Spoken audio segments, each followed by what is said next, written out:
third place Washington Nationals, who are 6 full games behind the Braves. At the moment, Atlanta has pulled into a flat-footed tie with the Phillies, who lost game 1 of their doubleheader today. And Joe, as we look at Brian Snitker's Toyota starting lineup, one notable exception or absence is Ozzie Albies. That hamstring still not ready for him to go today. Yeah, again, more preventative than anything else. They certainly don't want Ozzie to tweak that hamstring. That might cost him a month or more. We know how difficult they are to come back from. So they're taking extra care in making sure he's 100% before they put him in the lineup. I don't even know if he's available to pinch hit today. They don't want to run that risk. Well, hopefully they won't need him today, yeah. as Ronald Acuna got off to a flying start in his first assignment as the leadoff man. But Atlanta's running into a tough customer. Max Scherzer, one of the game's best, if not the best right-hander in the game right now. I'm not going to give you his numbers because it would scare you off. But his last 3 day starts, the Nationals have not scored 1 run for him. That's why he's 0-3 with a .225 and just a .169 average against him. 0 runs in 3 day starts. Let's hope that continues today. Lifetime against Atlanta, though, he's 8-6, and he did earlier this year on April 9th throw a 9-inning complete game 2-hit shutout against the Braves. No walks, 10 strikeouts. But let's not forget the start before that for Max Scherzer. The Braves beat him in Atlanta. That was also Mike Foltynewicz's game. And Max Scherzer gave up a 3-run homer to Preston Tucker in the first inning after a Wilmer Defoe error. With 2 outs, that opened the floodgates to what turned out to be a 7-1 Atlanta victory. So we'll see what's in store for us today as Ronald Acuna Jr. will lead off.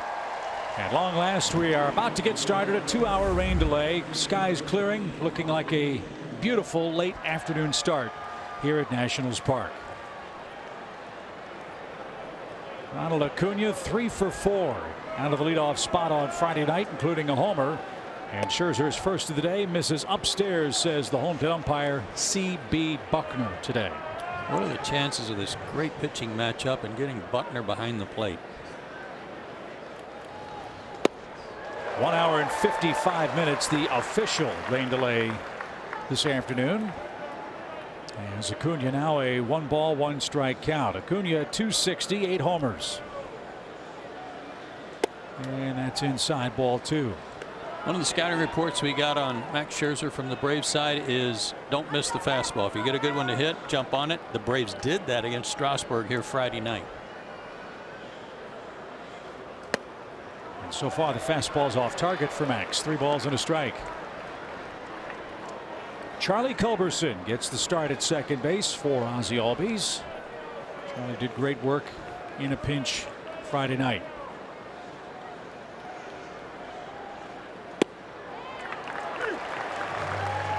A slider and a fastball count, full count. Well, Acuna got this thing started Friday night in a big way. Just kind of set the game on fire in the first inning. And a swing and a miss at a 94-mile-an-hour fastball up. So Acuna's down on strikes. Let's face it, folks, we might see a lot of strikeouts in this game with these 2 flamethrowers working. 1 away. Well, and this guy averages 12 strikeouts per 9 innings. Has struck out 183 now against 34 walks. And the league hitting just a .180 against him. So Charlie Culberson the batter. Charlie went 2 for 4 after subbing for Ozzie. A bunt single and then a home run for his 2 hits.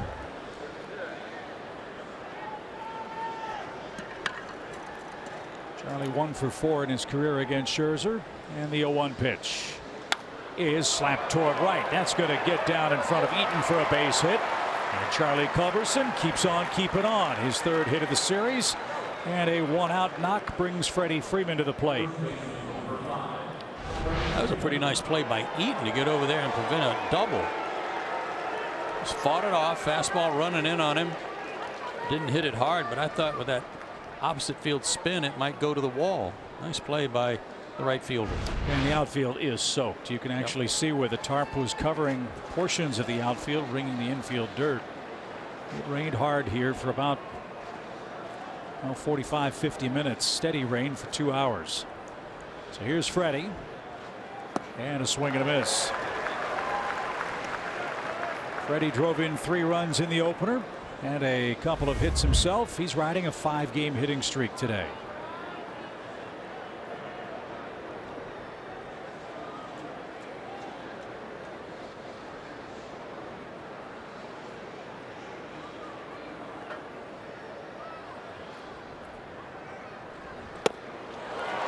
Couple of wicked sliders has Freeman behind 0-2. He's got a great arsenal. First pitch to Charlie Culberson was 93. He can go to 97. He can throw the slider. He can throw a cutter. And try to get him to chase up.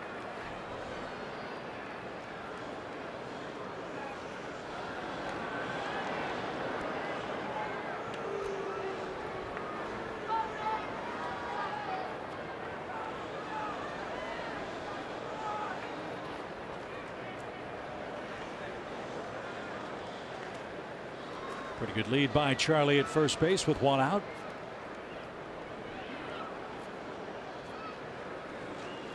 And Freddie fought that off. Healthy sign of respect for a major league player when you go to an opposing ballpark and they boo the daylights out of you. That's happened to Freddie at the All-Star game. It happened here Friday night, and again when his name was announced in the lineups before first pitch.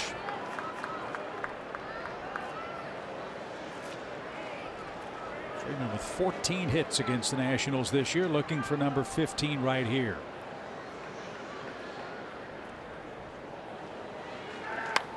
And poked foul. One of the things that Scherzer likes to do when he's got a runner at first base is ice him. He'll stand there and hold the ball forever.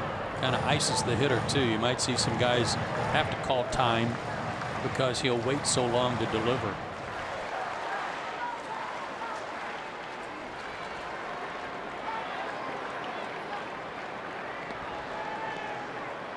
Another half step for Charlie at first. The 0-2 pitch is wasted high. 1-2 the count.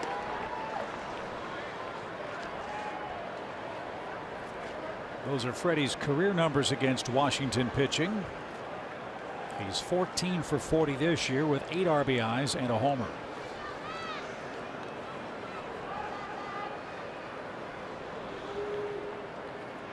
So again, Scherzer comes set. Now the 1-2.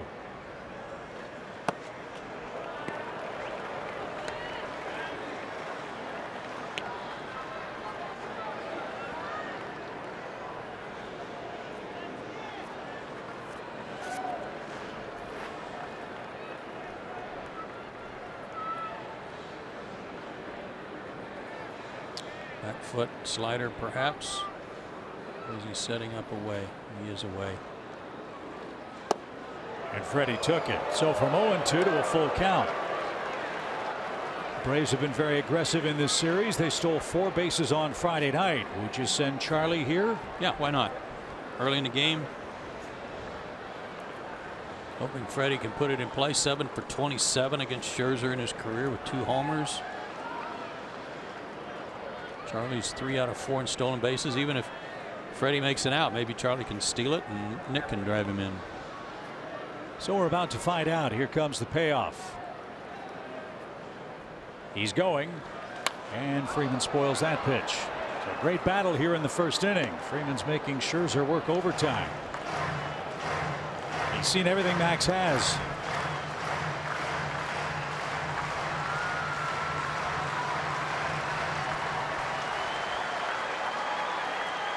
And Freddie's about to see his 9th pitch.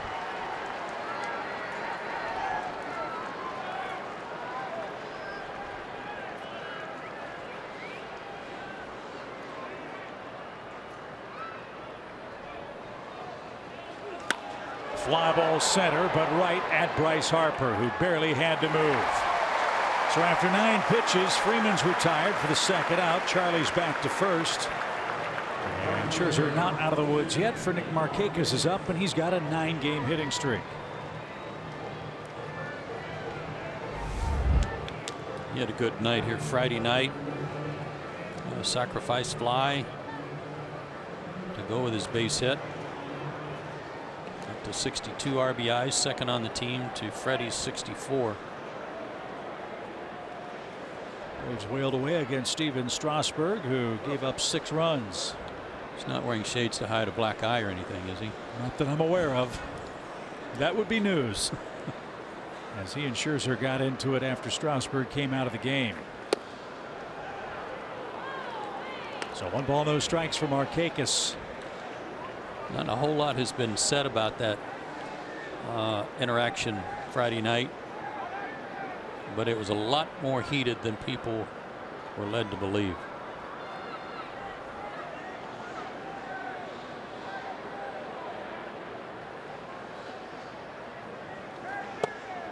And caught an outside corner, I suppose. If Scherzer and Foltynewicz get that call, they'll be very happy campers all day long.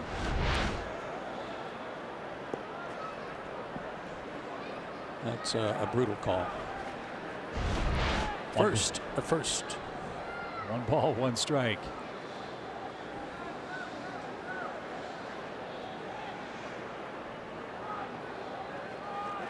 And fouled back. So it's 20 pitches so far for Scherzer here in the first inning.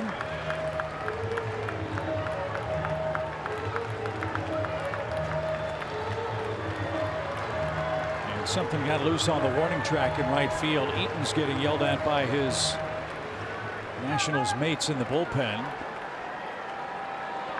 Not sure what. That's a plastic helmet. It's helmet day here at the ballpark. They'll clean that up after the end of this first inning. 1 ball, 2 strikes.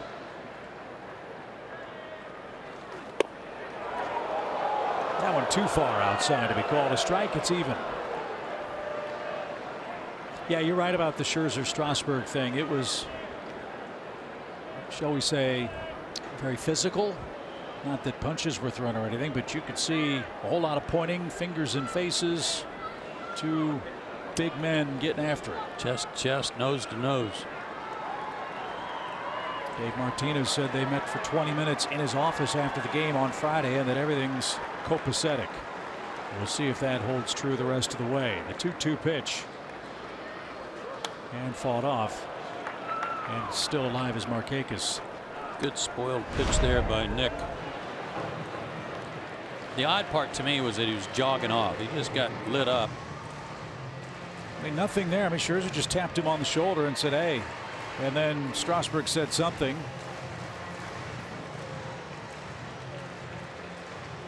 And that's when they decided to head down the tunnel. Either that or Strasburg thought he'd get away from him and couldn't. Pitch. Sprayed foul again. That's why I think both of us agree that after that took place, knowing the state of affairs for the Nationals, knowing how important this game is for them today, that's why we think Scherzer's going to be a man on a mission, not just for his team, but for that guy on the left side of your screen. But it has not been an easy first for him. He's only given up a hit, but he's had to use 23, now 24 pitches. And he'll need 25 at least. Not sharp with his fastball. And when that happens and you've got to resort to your secondary pitches already, that's not something he wants to do. He only uses those when he needs them because his fastball has such good movement and velocity that he can go to those the second time through the order. Yeah, and he's shown them all in the first inning. He's had to, yeah. So Charlie will be running with 2 outs as the 3-2 pitch is made. There he goes. And another foul ball. Boy, this is a great sequence. Freeman and Markakis back to back, really working over Max Scherzer. 9 pitches for Freeman. Nick Markakis about to see his 9th pitch. Well, Scherzer will still get his strikeouts. We know that. But this Braves team, with their low strikeout rate, they're going to make you work to earn it.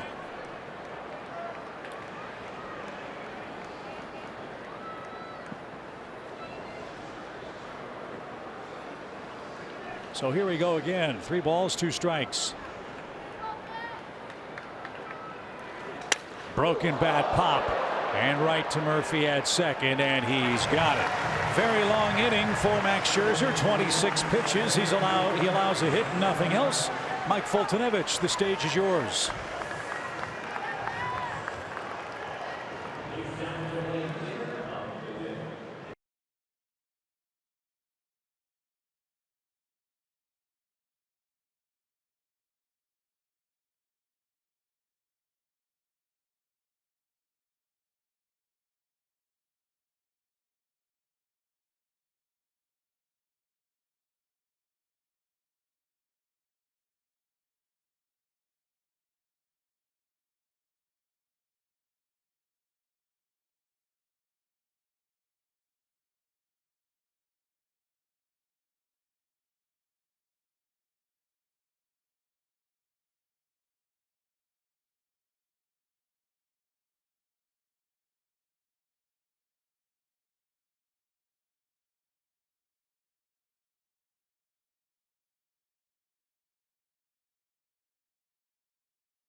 Pitch goes to work in the bottom of the first inning. How about this for Mike? He's allowed 1 run or less in all 6 starts of his recent 6 starts against the National League East, going 3-1 with an awesome ERA of 0.73. His 4 keys to pitching success today: number 1, pound the zone.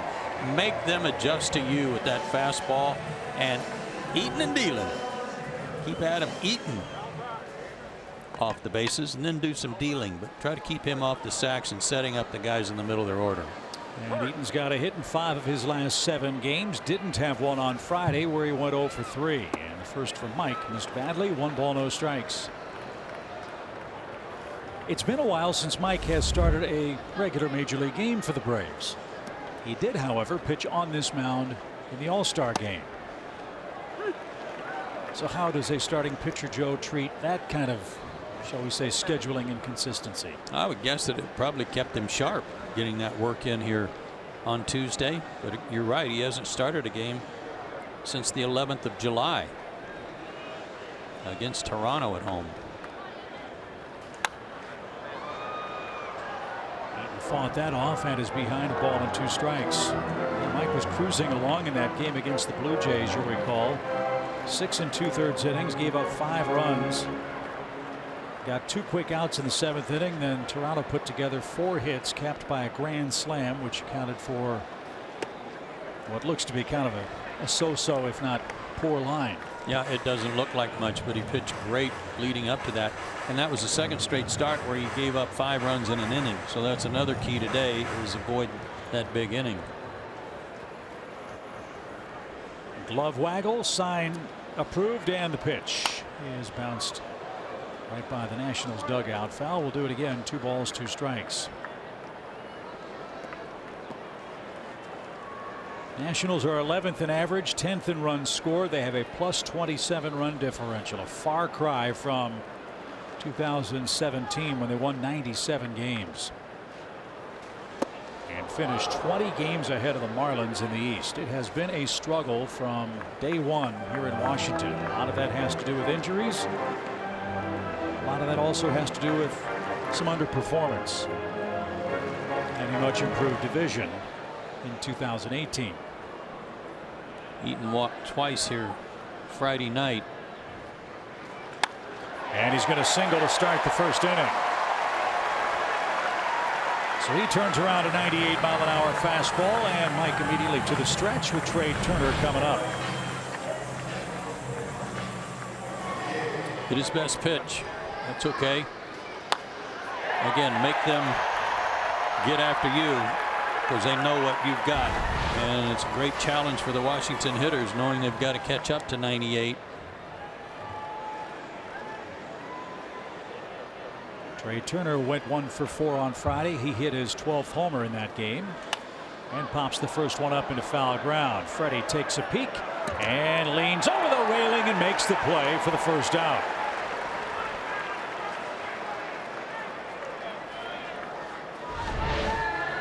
Nice play by Freddie, getting over there quickly to find the railing. Every time he goes over there, I think of that play in Arizona a couple of years ago where he did a full somersault over the railing like an Olympic gymnast, landed flat on his back. And there is a big difference between field height and seat height down that line, as well as at the end of the dugout where the camera positions are. So here's Bryce Harper, 1 on, 1 out.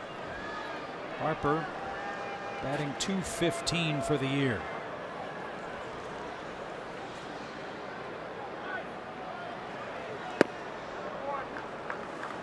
Ball 1.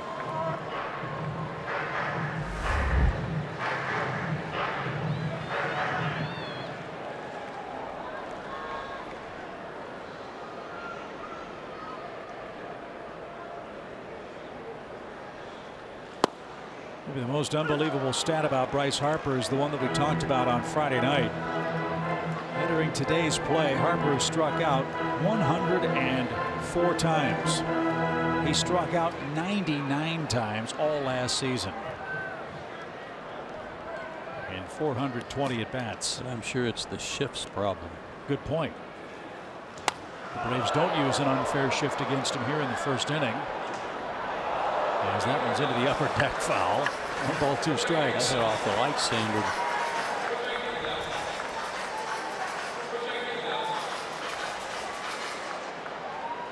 Look at that. 184 average over a month and a half worth of games. He's better than that. We all know he's better than that. Wonder what it is ailing him.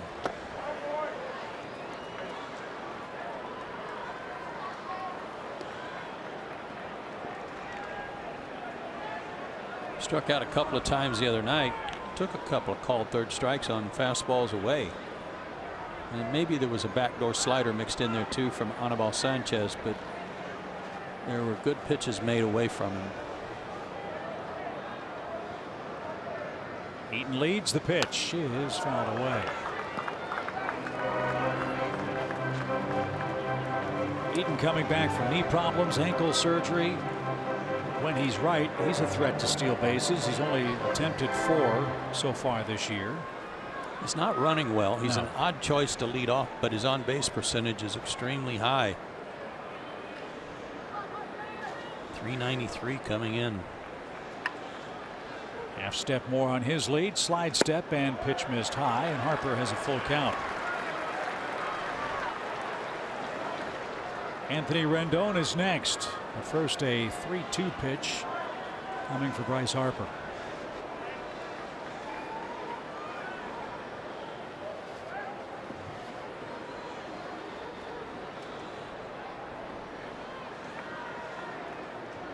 Runner goes. Pitch is in the dirt. Ball 4. So a single and a walk with 1 out. That brings up the Nationals cleanup man, Anthony Rendon. He bats in front of Juan Soto on the Toyota starting lineup card presented by Dave Martinez. The Nationals at 48 wins, 49 losses on the year, are under 500 at home, under 500 within the division so far this year. And 4-7 against Atlanta. And I think both starting pitchers showing a little rust here in the first inning. Scherzer 26 pitches. Fultonevich with 15 has 2 aboard now for Rendon, who's their hottest hitter. He's got a 9-game hitting streak working and is hitting .285 for the year. And Mike took a little off and got it in for a strike. That was a very effective pitch for him against Toronto. Might have been his best pitch at times against the Blue Jays.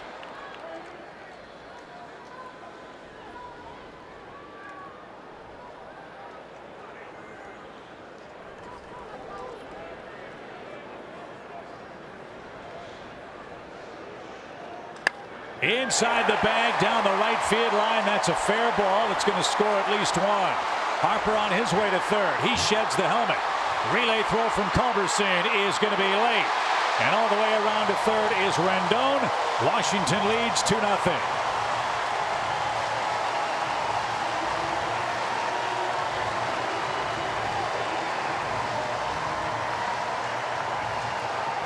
'26th double for Rendon. He takes third on the throw, and he gets 2 RBIs to boot. High fastball that he just kept fair. I'd have scored it a triple. Because he was on his way to third no matter what. Good relay by the Braves, but just too late.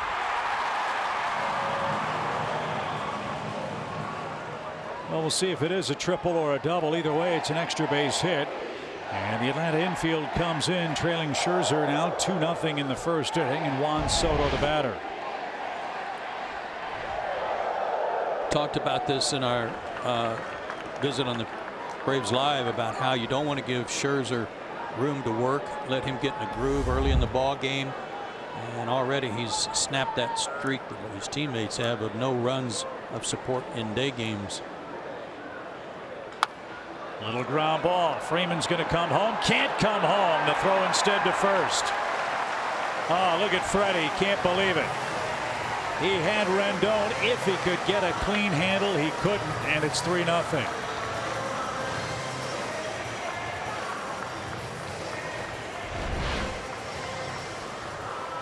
Yeah, he was going to nail him. He got a good hop too.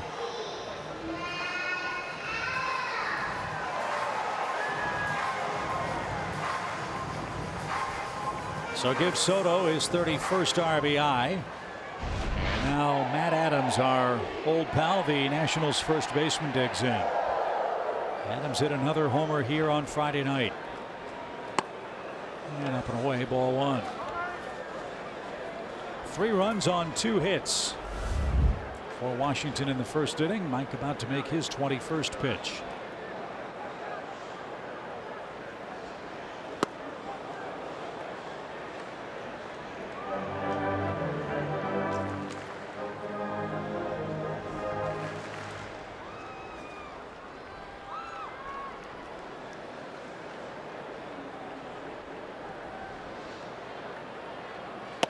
Washington had a curious transaction here on Friday night in that they activated Steven Strasburg and they brought back Ryan Zimmerman. Zimmerman didn't start that game. Probably would have started yesterday had we played against Sean Newcomb, a left-handed pitcher. And it's Matt Adams batting left-handed who gets the assignment again this afternoon. Mike has his first strikeout, but before he got that, Washington got 3 first-inning runs.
RBI Baseball 18 is available now. Learn more at RBIGame.com. Rated E for everyone.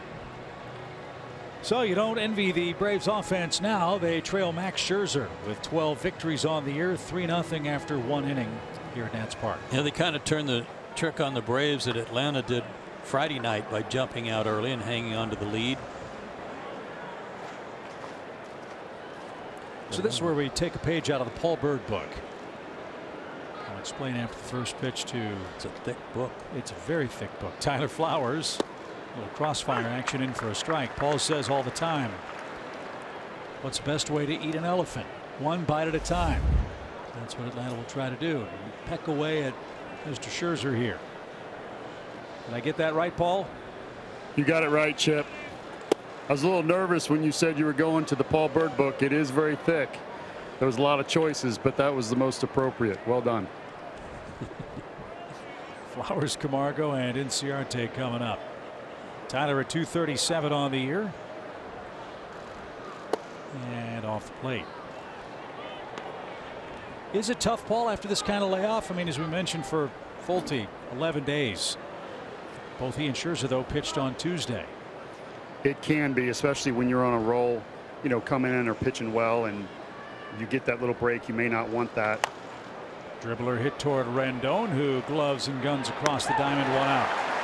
Other guys that are tired will welcome that little bit of a break, but it is, your body craves routine, especially as a starting pitcher. You're used to that every 5th day. You're taking the ball, you're throwing 100 innings, so it can mess a few guys up. So how would Scherzer and Fultonevich treat the All-Star game? Would that be like a bullpen or a side session for them, even though it's an actual quote-unquote game appearance? It is, but they're not relievers, so they're used to their extra days off. And so when you have a game where you come in and you throw 1 inning, especially in the All-Star game where you're excited, you know, you're letting it fly, and then you stop. That's almost like a start, because again, once you get warmed up, it takes a little bit to warm up, and then you come in that inning and you're letting it go. You know, I know there's a difference between 100 pitches and 20 pitches, but your arm is not used to that, so it can affect people differently, and it may take you a little bit to hone in on your location. You see even Scherzer, 3-time Cy Young Award winner, takes him 26 pitches to get out of the first, so he was even struggling a little bit early too. Fly ball hit toward left. Soto can't get there. That'll drop in for Camargo. That's the second Braves hit, and Johan has his 3rd hit of the series, and he's aboard in front of Ender.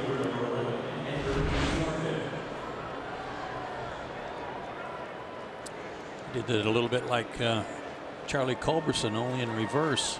Fought it off a little bit, dumped it in there.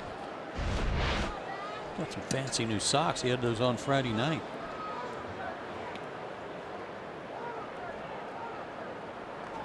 Hey, Chip. Yes, sir. That was a bite right there. That was, wasn't it? Not a big bite, but a start. As the Braves trail by 3, here's Ender, and he shoots one deep toward right field. That ball is off the fence. Runners will be at 2nd and 3rd as Ender jumps all over the first pitch from Scherzer. So they're at 2nd and 3rd for Dansby with 1 out. Boy, Ender needed that. He sure did. You took the words right out of my mouth, and he hit it hard. And Eaton got a great carom off the fence, or Camargo scores. Fastball, belt tie, and Ender squared it up. But watch this come off the fence up high where Eaton's able to glove it and get it in quickly. 14 doubles for Ender, who snaps an 0 for 11 with that 2-base hit. And now Dansby Swanson, the hitter. Great chance for the Braves to plate a run here, maybe more with a single.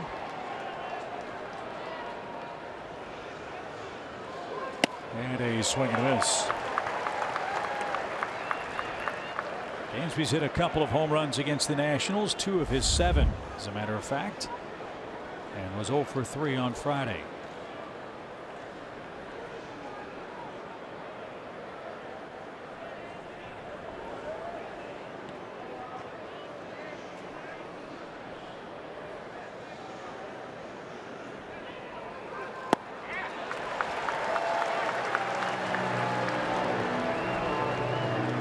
So 0-2. Infield back, just trying to put the ball in play and get a run in.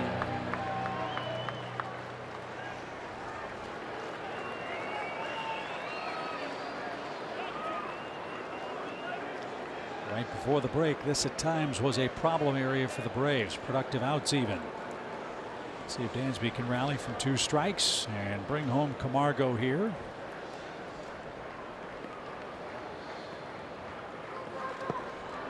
And in the dirt, nice stop by Wieters. 1 ball, 2 strikes.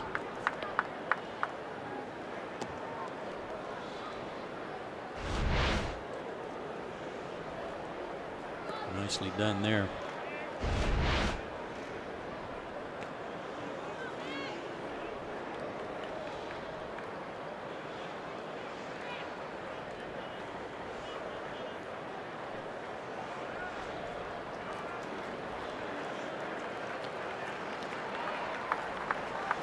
One ball, 2 strikes.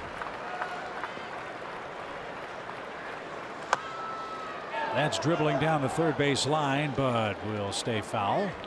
Good save by Swanson. And his at bat continues. And he is in defensive mode. He's got to be, with an RBI spot available to him here. Shorten up, try to put it in play, and get 1 in. If you get 2, that's a bonus.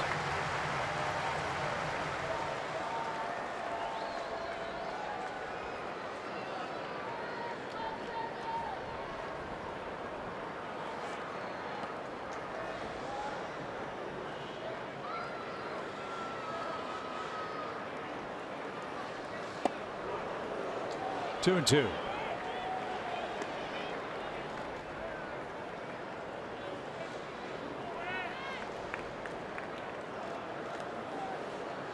Argo a 1-out single. Ender with a first pitch double.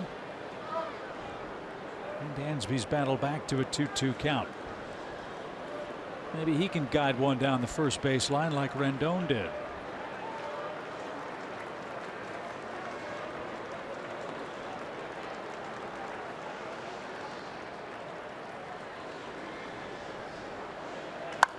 There's a ground ball to short. Nice comeback for Swanson, who almost beat that out. But from an 0-2 count, he rallies to get it 2-2, puts it in play, and the Braves get a run. Well done. That's a big deal. That is a very big deal to get on the board, get a run back from the 3-run first for the Nationals, and do what he did after being behind in the count, as you pointed out. 36th RBI for Dansby, and a hard-earned one. And that brings up Mike Foltynewicz. He's got 2 hits this year. One of them came against Max Scherzer, and it was a double. So the Braves are down 2. It's a 3-1 game. And a swing and a miss.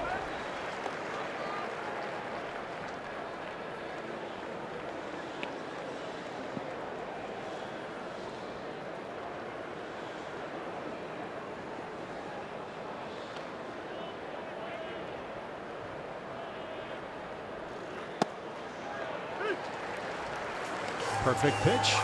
0-2.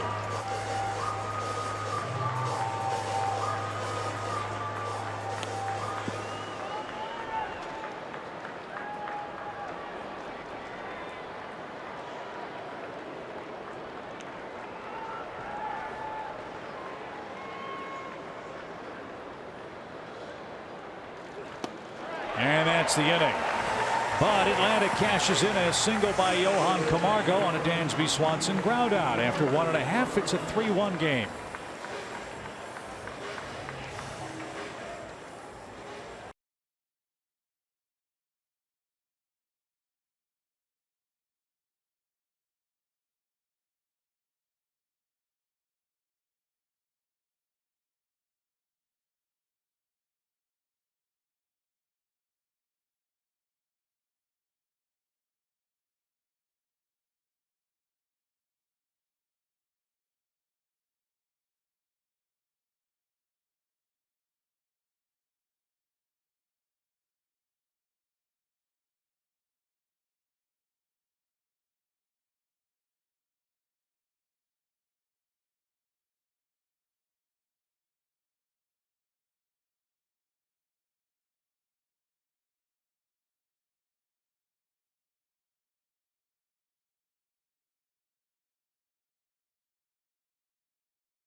pretty average grip as a throw ball. Two seam, kind of run it along the seams there. So if you want to move your thumb, higher you go, you know, the more movement it'll do. Curveball for me along the horseshoe there. I really choke this one with the slider. I go on the other side of the horseshoe now. So there's the arsenal of Mike Fultonevich. Let's hope it serves him a little better in the second inning. He had a rough time in the opening frame. 3 runs, 2 hits, a walk. And Atlanta got one of those runs back a moment ago. Mike has the 7, 8, and 9 hitters coming up in the National second. I'll have a quick inning and get Scherzer right back out there. 23 pitches for Fulte in the opening frame. Scherzer threw 26. And a ball outside to Daniel Murphy, playing in game number 30 for Washington today. Microfracture knee surgery cost him a lot of time this year.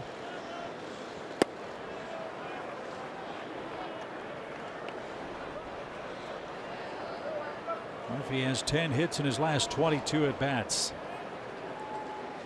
And has struck out once in his last 39 plate appearances.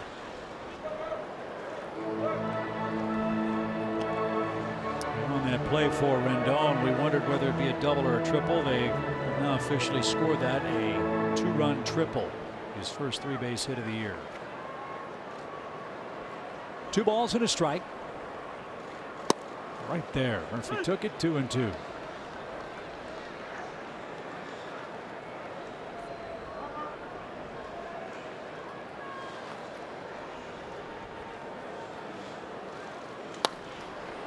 That's it toward left.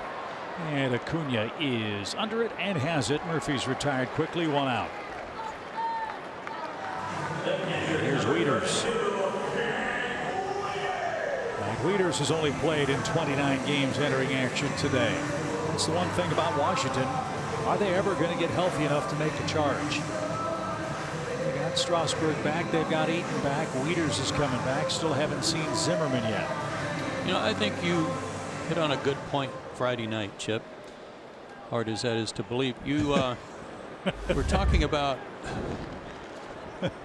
Well, happy Sunday to you too. I can't even talk now. No, you're talking about the injuries that they've had to overcome.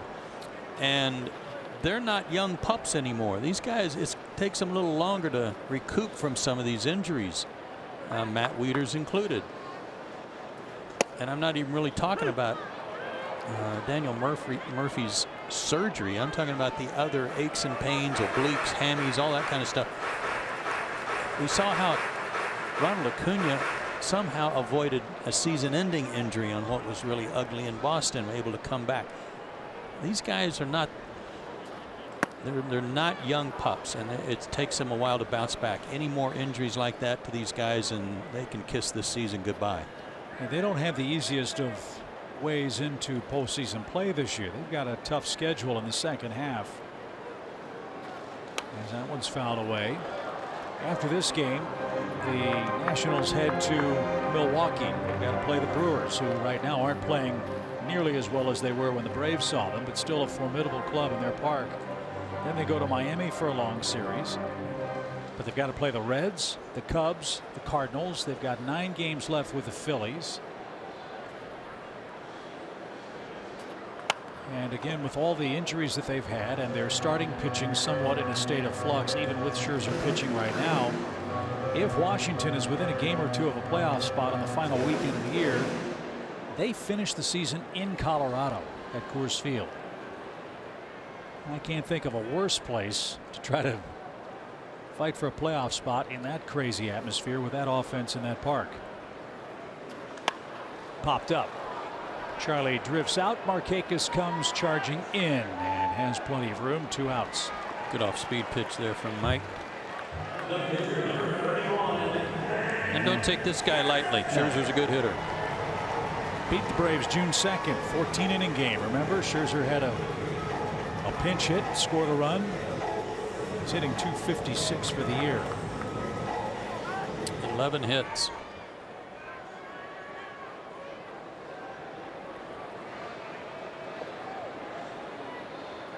interesting question online the other day asking about if you had to choose between Max Scherzer and Chris Sale to start Game 7 of the World Series, who are you taking? I'll take this guy.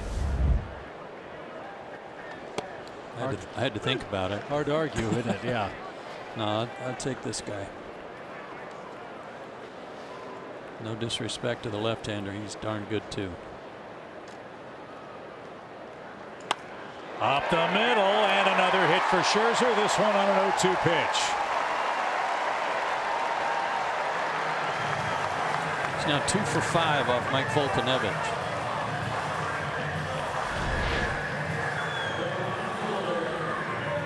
A slider, hanging slider on an 0-2 count. Throws 97, 98.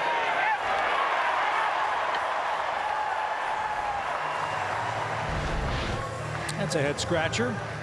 And the inning continues with Eaton, who singled and scored the first run.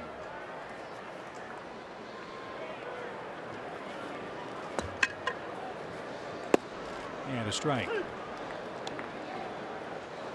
Phillies lost in Game 1 of their doubleheader, 10-2. The Padres clobbered Nick Pivetta today. The nightcap starts in about an hour and 45 minutes. Little tapper, that's trouble. And nothing Camargo can do about that. So the hit to the pitcher opens things up for Washington. Back-to-back hits with 2 outs. Eaton's 2 for 2. And Joe, he cannot stop when he gets through the bag at first. He has to decelerate about 90 feet down the first base line. Takes him a long time to stop.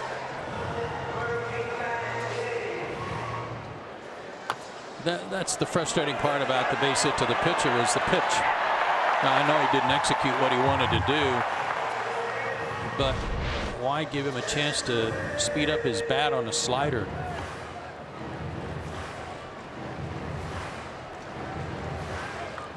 So it looked to be a chance for a quick inning, has turned into anything but. As Turner's the hitter, he popped out in foul ground to Freddie Freeman. Turner 6 for 20 against Foltynewicz now in his career. And he took high, ball 1. I like the pitch there, though. This guy likes to go after the first pitch, fouled out on the first pitch in the first inning, and has a hard time laying off that high fastball, even though he did there.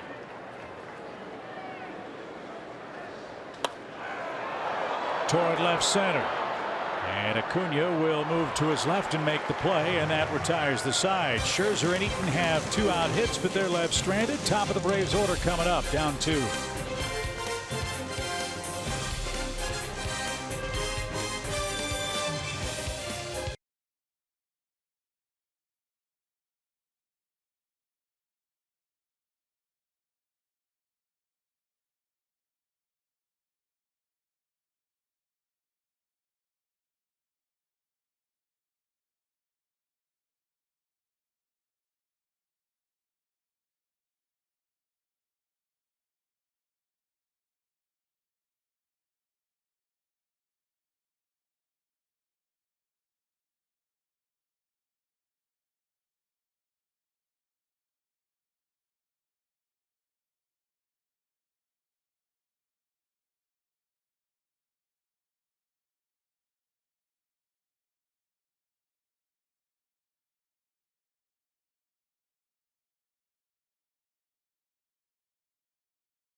Synovus greatness made here feature. Why are the Braves tied with the Phillies atop the division lead? Well, they're working the East, tells the tale. Working them over. +77 run differential, best ERA. within the division of any team in Major League Baseball. And as we said earlier, 7-4 against the Nats, who are only 18-20 so far within the division. So that's another reason why the Braves are 6 games ahead of them. Scherzer was on the bases. He was late getting back to the mound, so he'll have a couple of extra minutes to get warmed up. His last pitch and throw down to second, and Ronald Acuna will make his way to the batter's box for the second time. Ronald struck out to start the game. Now the National League game in progress at Wrigley. Cardinals 2, Cubs 2. How about Matt Carpenter? Homered in 6 consecutive games coming into play today. pretty good weekend, I'd say. Yeah. First at bat of the game, the Cubs had 4 outfielders against him, and Carpenter laid down a bunt for a hit. See, you can beat the shift. So Acuna takes a strike, and the 3rd inning's underway. 3-1 Washington. All 3 runs in the 1st inning.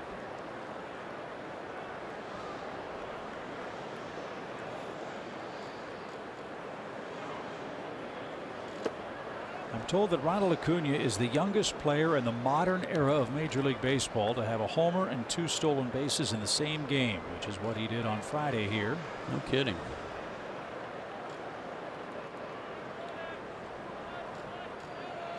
And irrespective of age, he's one of 6 Braves in the last 20 years to have a homer and 2 stolen bases in the same game.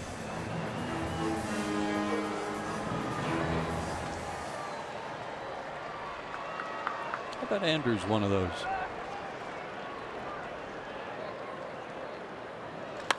Fly ball hammered towards center. Harper on the run. That ball's over his head and high off the wall. Acuna digging for second. The throw is going to get him. Acuna came to a little bit of a stop before he got to the bag, and then he had to sort of pirouette to get his foot to the base. Turner applied the tag. Acuna was called out, and he says the Braves need to check on this call at second base. Well, Turner was late getting there because he was kind of watching. He thought maybe there'd be a relay to third, but Harper came off the wall, never even hesitated, launched to second. You see Turner trying to get there, and then a little swim move with his legs. He's just trying to find something to tag here. Tag the left leg, the right foot's on the base. And the Braves aren't going to challenge it. He's out. And that's why. That hurts. What a throw by Harper. Not sure if Acuna got tangled up coming out of the box or not. That ball was smoked off the fence in center. That'll go as a single, then an 8-6 put out at second. Great throw.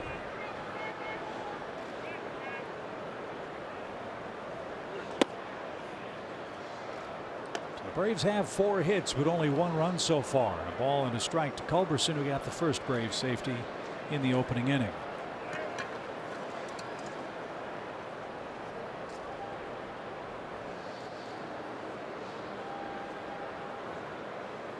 So you think Andrews is one of those guys that had the homer and steal in the same game, right? And 2 steals. Yeah. Yeah, I'm guessing he did. Ender did it last year at Coors. For Call, Sheffield, Chipper did it twice, and Gerald Williams. I'll be darned. Were the others. Fouled away. 1 ball, 2 strikes. Gerald Williams ran the bases with reckless abandon, to say the least. Really? Yeah, it was run till they tag him, pretty much. Nobody had the stop Gerald sign like they did in Forrest Gump? Nope. 1-2 pitch. And fouled again.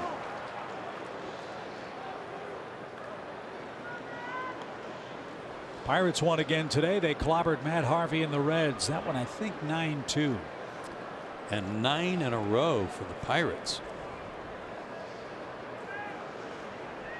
Braves haven't seen Pittsburgh play yet this year. Got 2 series with the Buccos in the second half. The pitch. is caught on and missed. Culverson didn't get it. Scherzer has strikeout number 3 and 2 outs.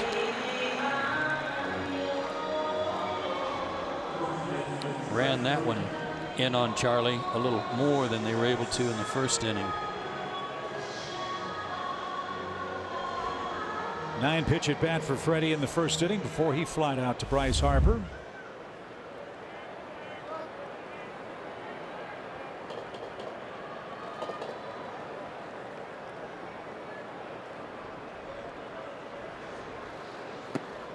With the All-Star festivities and all those days off for most of the players, I would assume that guys like Freeman and Albies and Fultonevich and Markakis probably welcomed the rain out yesterday more than anybody else on the traveling party. You know they did. That one's hammered into the seats, foul.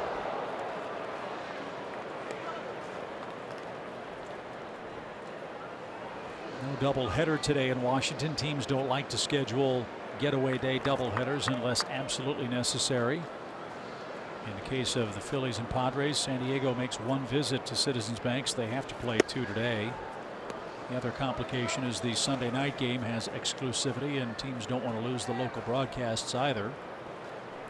Good thing for San Diego and Philadelphia is that Philadelphia stays home. San Diego only has to go up the road to New York, so no big travel complications there. Pop fly foul off the bat of Freddie Freeman, who stays alive. 2 balls, 2 strikes. More zaniness in Mets land. Yoenis Cespedes came back against the Yankees, hit a home run, played 1 game, and then said he has chronic heel problems that might need surgery. If that happens, he might miss 8 to 10 months.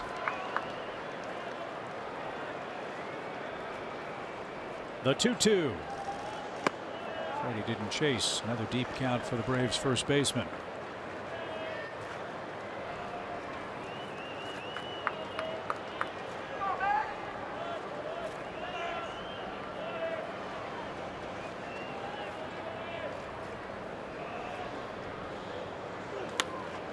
Popped up toward third, and in foul ground, Rendon's going to have room to make the play, and that's it.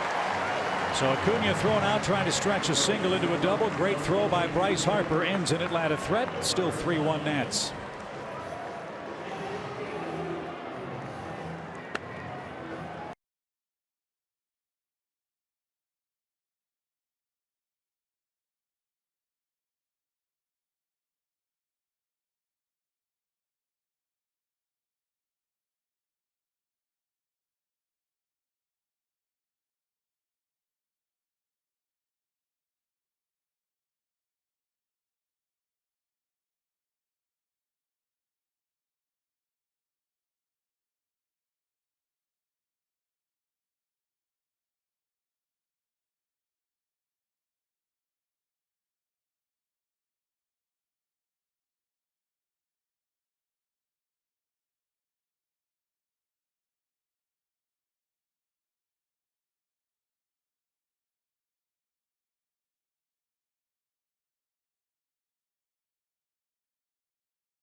Day here in Washington after a near 2-hour rain delay before first pitch.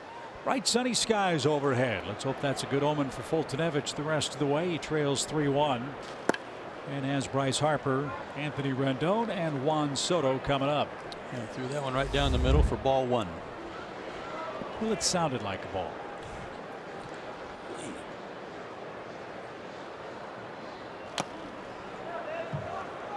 tipped off Flowers' glove, a ball and a strike.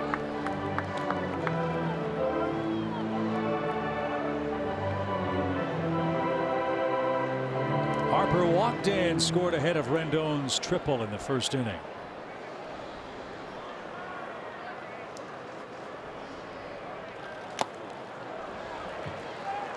There's a good place to go. 1-2.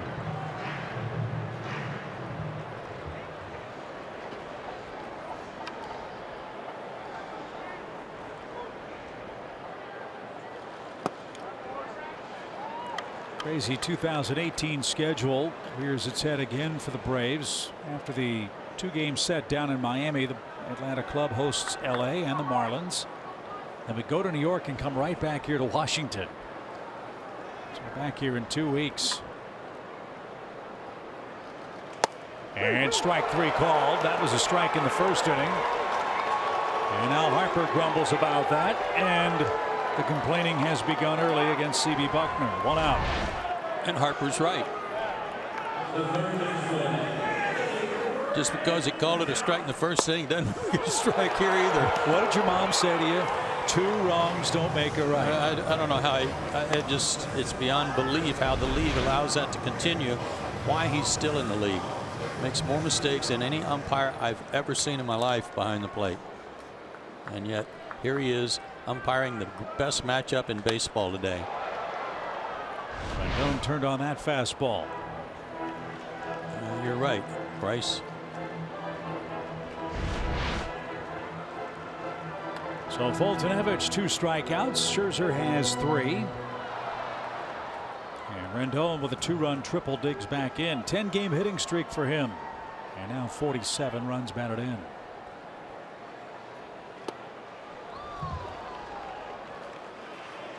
Oh, 0-2.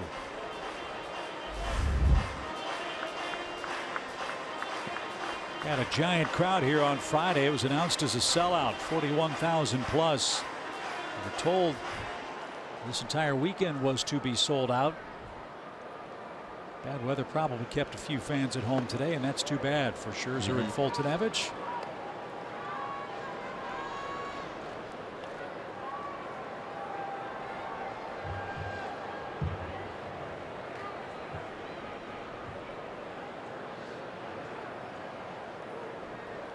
And the 1-2. Turned on again. Nice catch. And a bouncing ball past the tarp.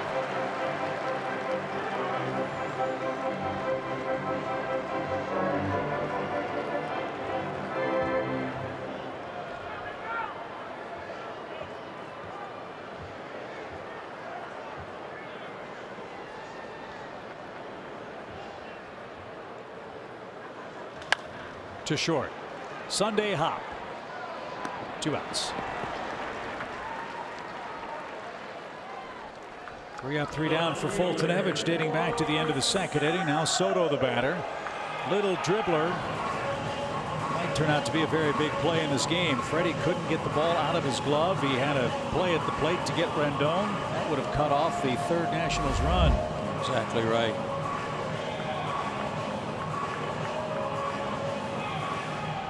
But Soto's credited with his 31st RBI on that 3-4 putout.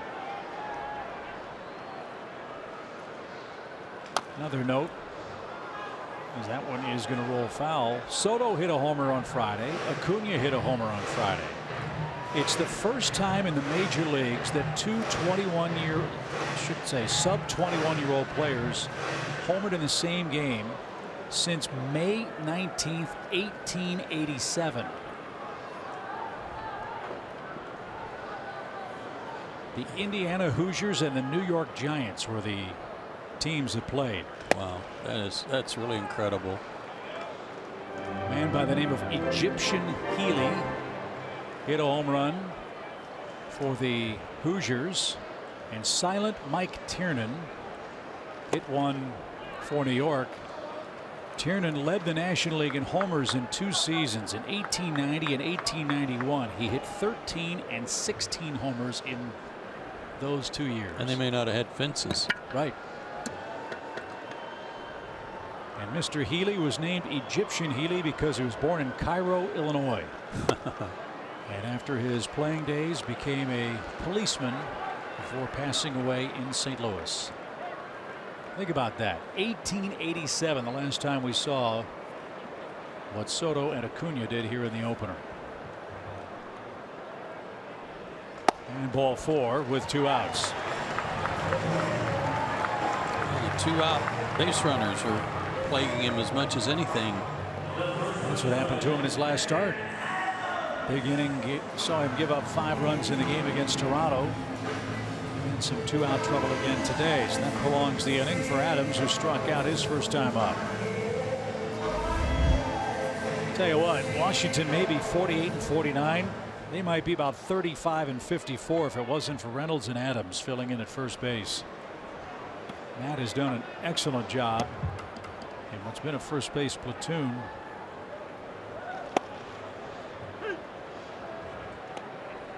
Matt signed very quickly in the offseason with Washington and has hit 16 home runs.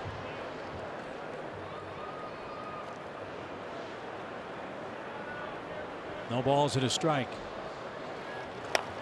Up the middle, but played perfectly. And the throw to first will retire the side. A man left in the Washington third. Nick Markakis leads off inning number 4.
The broadcast with Chipper Jones. We'll have a full week of exclusive coverage as we welcome Chipper to Cooperstown.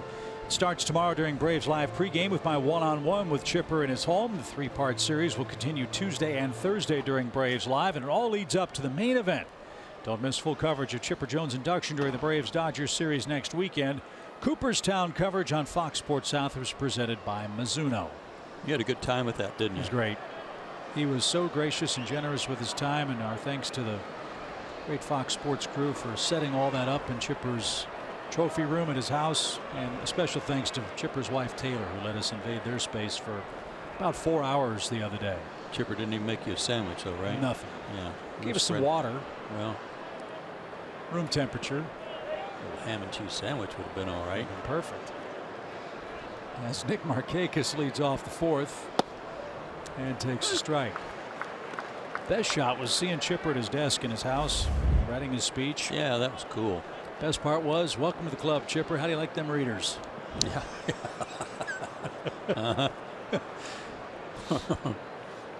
It's all downhill from here, buddy. And a shot to second. Murphy has it hit off the heel of his glove, but it drops at his feet, and he makes the play for the first out. Washington does not make many errors. They've been a pretty good defensive team. Only 22 unearned runs have been scored against their pitching staff this year, but I think that's another big question you have to ask. How mobile is this group going to be? Pretty good on the left side. Mm-hmm. Yep. But you got to wonder about Adams and Reynolds and Zimmerman and Murphy on the right side. Here's Tyler. He bounced out to third.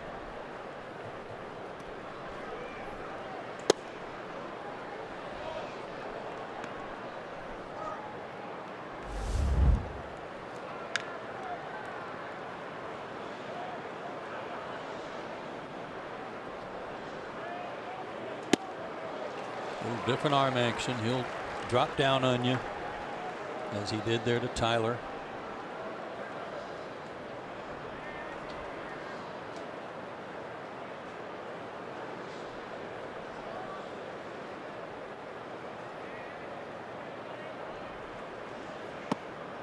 And a little low.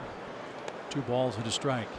You know, I think I've compared him to John Smoltz on many occasions. You know, his slider is one of the best since John, and certainly a competitor like John Smoltz. But he's also like John in this regard. He wants to use all his pitches. You know, he wants to try to get outs with everything. He wants to use the whole arsenal and more if he can find one. You remember when John was throwing a knuckleball for a while?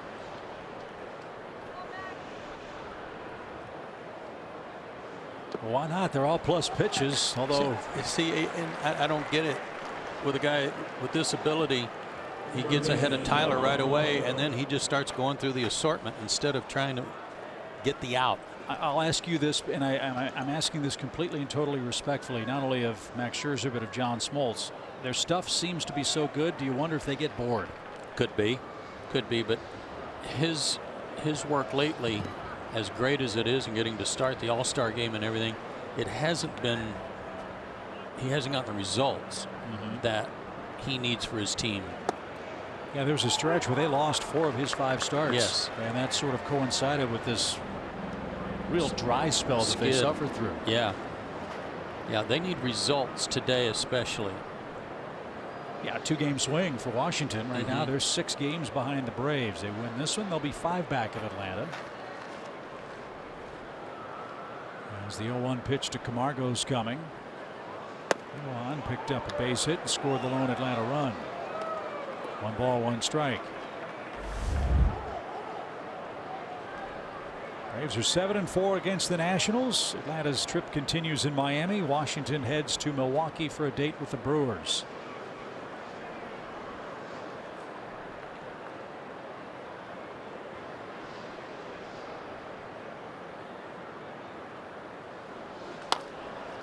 That's lined out of play for Johan, who is our Georgia lottery hitting the jackpot feature. Do we talk about this guy enough? I don't think so. You know, I mean, look at this stuff against the Nationals. Case in point. And better than a 500 average here in this ballpark. I don't know that we give him his due. We brag on his defense and how great it has been, how stellar it has been at third base, but he's a good offensive player too. 2 hits, including a double Friday night, base hit today. Took him a while to get started after that spring training injury. And, you know, look, this is a business. I'm sure Johan can read the papers. I'm sure he's heard whispers that, hey, the Braves might be looking for a third baseman. I don't know that they are. I don't know that they should be the way this guy's played since June 1st. He's done everything. Draws his walks. 2 balls, 2 strikes. And way outside. Scherzer's had to pile up a lot of pitches in this game. He's not through the 4th inning yet. You know, Johan's got 9 homers. I don't know that he's going to hit 25, and maybe there's something to that for a corner infielder that you kind of hope you can get from a corner guy is some power and RBIs. Well, let's say you get 20 and 75 out of him, and he saves you 15 at third. That's the case that you got to make, is his defense saves you so many.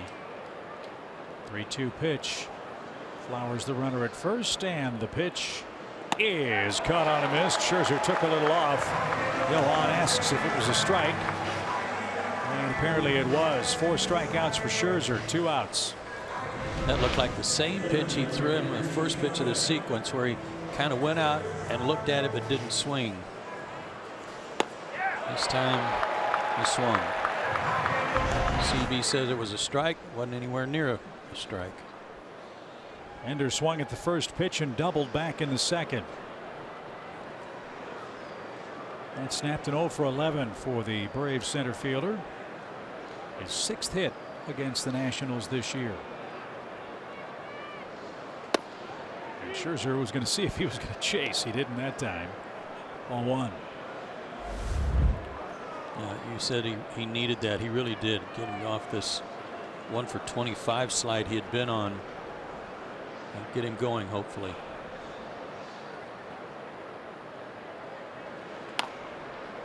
Rolled foul at first.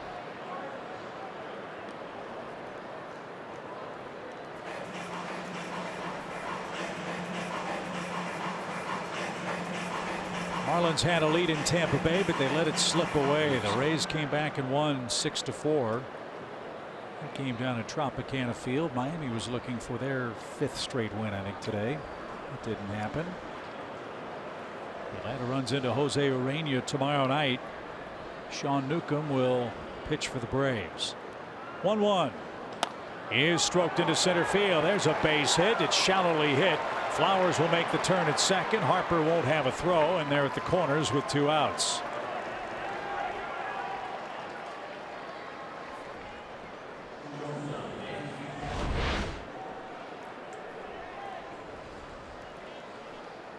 Just served by Ender. Love it. Like a 2-hand backhand in tennis. But it worked. And now Dansby, the hitter, with 2 outs. He's knocked in the lone Braves run today. 2 for 2 day for Inciarte. Terrific at bat by Swanson in the second. He fell behind strike 2 very quickly to Scherzer. Got it to 2-2. And then put the ball in play with 1 out. And that scored the Atlanta run. See if Scherzer can make a mistake here and Dansby can cash it in. Swanson's now 4 for 20 against Scherzer. But now up to 36 runs batted in overall this season.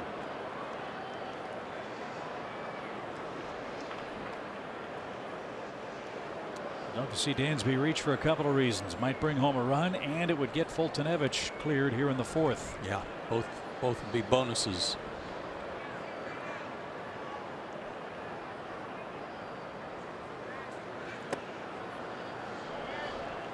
I really love the Braves' approach today. They are not just up there swinging from their heels against Scherzer, who's thrown 77 pitches now. Max does not yet have a perfect inning. He did face just 3 batters in the 3rd, but Acuna was thrown out trying to go from first to second on a ball off the wall. There's the crossfire. It missed. Ball 2.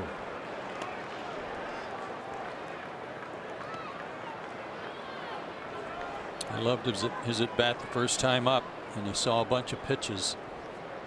But now he's got a good hitter's count.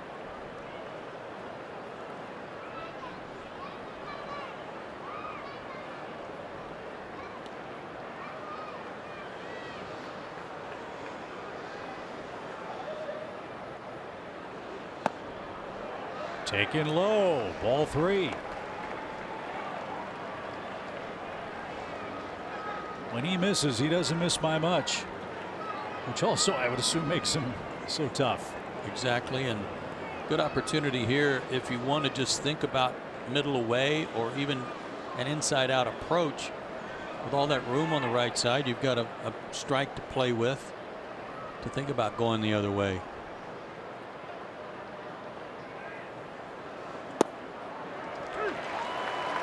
Bottom of the zone at the knees. Perfect pitch. Now Ender will get a head start with a 3-2 count. First and 3rd, 2 outs.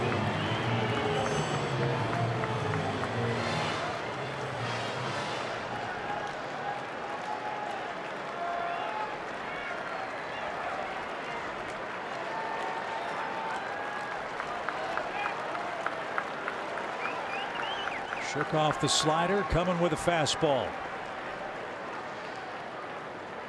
There goes Ender. And the pitch is lined into right field, a base hit. We got a one-run game. Two great at-bats by Dansby Swanson today, and the Braves are down a run.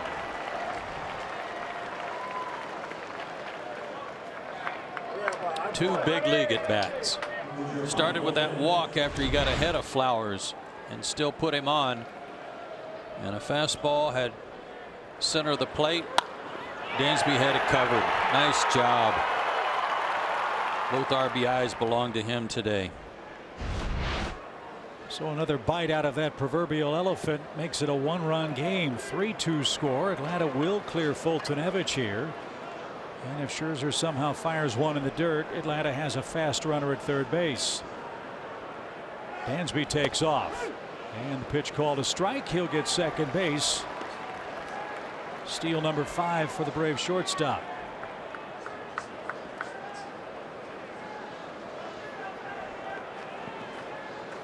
So Fultonevich right back in the game. Let's see if he can help himself. Scherzer got a hit off him. Let's see if Mike can even that score.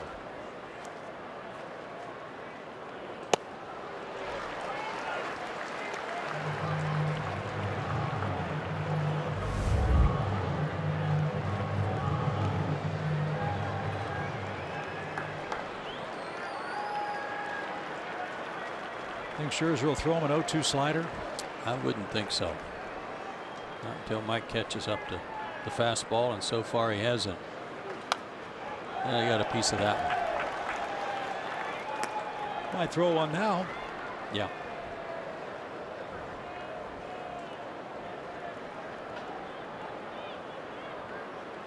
Braves cash in a one-out walk. And back-to-back two-out singles, the second of which brought home Tyler Flowers to make it a 3-2 game. Scherzer ready with his 0-2 pitch.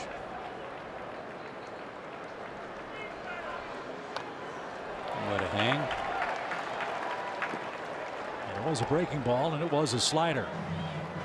0-2.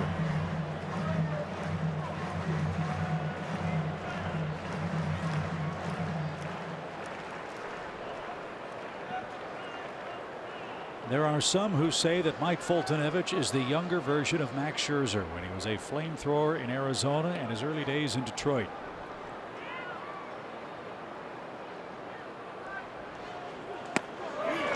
Wouldn't it be something if that turned out to be true? Atlanta picks up another run in the fourth inning. It's now a 3-2 Washington game.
A double down the left field line. Get out of the box, Ozzie.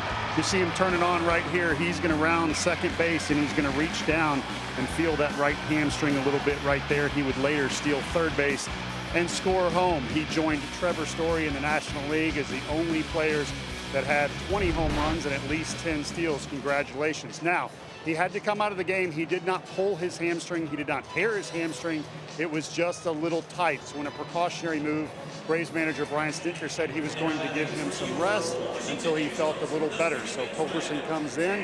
That makes that an easy decision, and we'll see when he can return. Guys, back to you. And Brian Snitker said, Paul, Atlanta quite obviously can't risk losing Ozzie Albies. And Joe, at this point in the season, if something more severe were to happen, don't jump over the rail with a sore hamstring, please. There wouldn't be enough time for him really to come back in regular season play. Well, he's probably chomping at the bit over there because he's not disabled. You know, he could probably play. First pitch, line drive by Murphy into right field. A leadoff single for the Nationals second baseman. But I'm with Brian Snitker on that. Sit him down for a couple of days, let it calm down, and even if he has to miss the 2 games in Miami, see what happens when they get home after a day off on, what is it, Thursday? Yes. Wednesday. Wednesday. Yeah, with the day off yesterday, it feels like Monday or Tuesday to me for some reason. See how we got 4 with the Dodgers starting Thursday night. Manny Machado's coming back to Atlanta, this time in a Dodger uniform. Alex Wood as well. In Miami for 3, and that gets us to August, if you can believe that. Nope. Wieters first pitch as well. Skies this one toward left. Acuna's got that. And Scherzer's coming up with a man aboard, 1 out. He's done a nice job on Wieters with some off-speed pitches. Had him way out on his front foot. 2 pop-ups.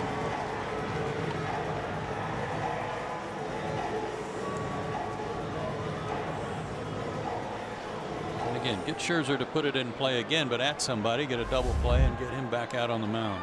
At the top of the order will greet him in the 5th for the Braves. 3-2 game. All 3 Washington runs in the first inning. And Max tries to bunt and lays it down foul.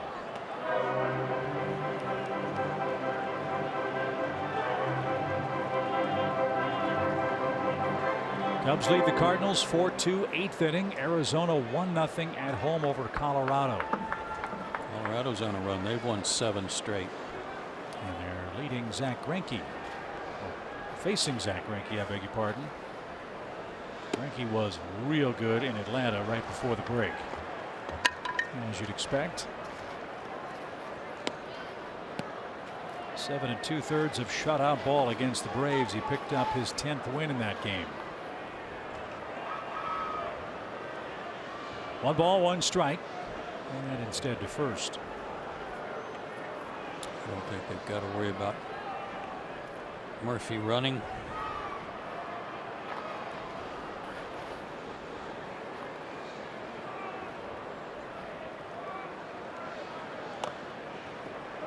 That is a foul ball.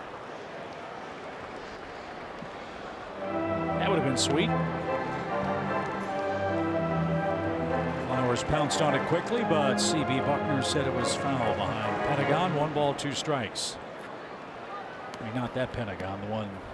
Not that one out over there. No, 160 feet 6 inches away. There you go.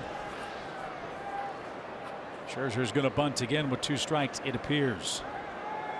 Now he's not, and sprayed it foul.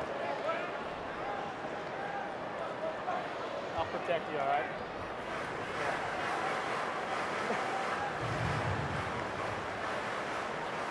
23 pitches for Mike in the first inning, 64 total now. He's been a little more efficient than Scherzer has been.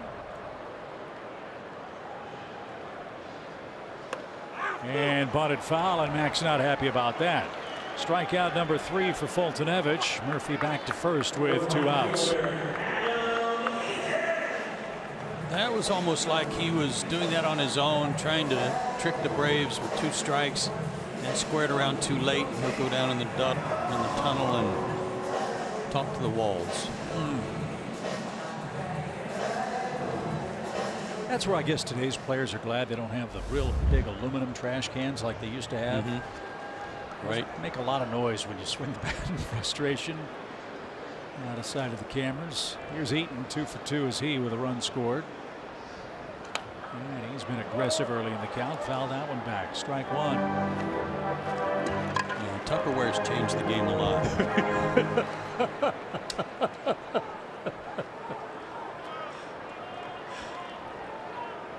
Nationals have a walk. They have a single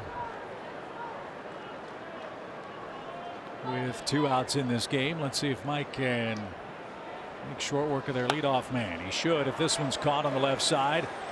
Johan Camargo gives way to Dansby, who calls him off, and that's the inning. Murphy has a leadoff single. Nothing doing in the Nationals' 4th. Top of the order coming up. Good game in D.C.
The Corners feature brought to you by Sherwin-Williams. When you check out the Painting the Corners feature from Sherwin-Williams, you'll see that Mike Foltynewicz and Max Scherzer are not exactly on their game today. Neither one of them. Now, they both have some strikeouts, but they've given up some runs. For Mike Foltynewicz, it was all in the first inning. He's pitched around a little bit of trouble. He's back on the beam, it appears to me, more so than Foltynewicz. That's our Painting the Corners feature from Sherwin-Williams. Let's hope the Braves will keep Scherzer from painting any corners here in the 5th inning with Acuna, Culberson, and Freddie Freeman coming up. 4 hits for Acuna in the series. Last time up, a bullet off the left center field wall that Harper caught up to. Got a great carom and threw a strike to second. Acuna kind of stuck his landing on the slide attempt at second base and was tagged out by Trey Turner.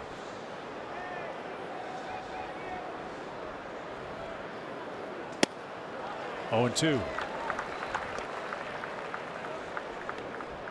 It's always fun to see these kinds of matchups because you wonder who's got the advantage. Scherzer's never seen Acuna. Acuna's never seen Scherzer head to head. And right now the showdown is even. Strikeout and a hit. And did he go? Yes, he did on a check swing. 6 strikeouts for Scherzer, 1 away.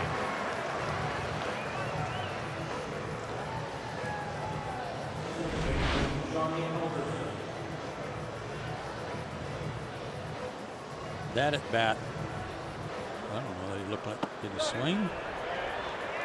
He called it. Didn't look like it. Yeah, he did. Scherzer went out that at bat like he still was reeling from that bunt attempt and a little angry. Yeah, this guy's like who was the guy that played the Incredible Hulk? Not the Hulk, but the David Bannon, right? Mm-hmm. So you don't want to make me angry. Well, that's kind of what you deal with Scherzer. Don't get this guy's ire up. He can dominate a game. Up the middle, and that's going to sneak through. Charlie Culberson, 2 more hits. Big turn for him around first, but he'll slam on the brakes. Culberson 2 for 3 in today's game. What a job he's done, not just in this series, but all season long. Whenever he's needed, wherever he's needed, and doing a great job.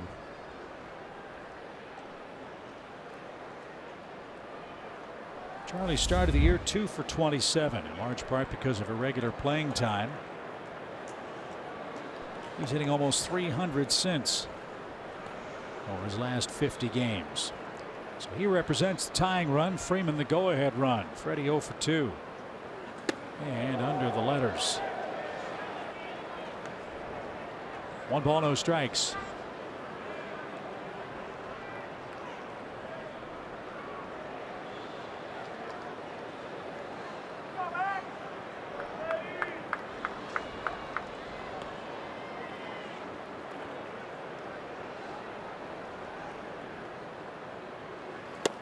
One of the great scenes for the Braves a couple of years ago when Steve McCaddy was the pitching coach here was watching him agonize over how Washington would get Freddie out.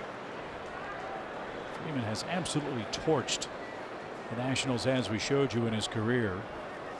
And off to a good start this year. 14 for 42 at the plate.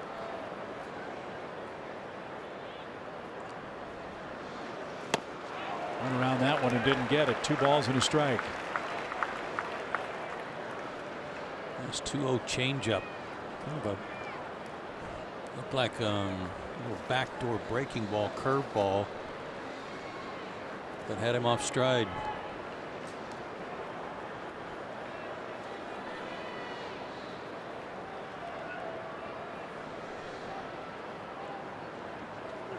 Swing and a high fly ball walloped to right. Eaton on the run. Oh, what a catch! At the last moment, he reached up, hauled it in, and hustling back is Culberson. That was a miraculous grab by Eaton, whose feet were moving 1,000,000 miles an hour, and he wasn't going anywhere. What a great catch. He's made a couple of good plays out there today. None better than this one, though. On the run, Scherzer made a mistake. Fastball was supposed to be away. It came in on Freddie, and he ripped it.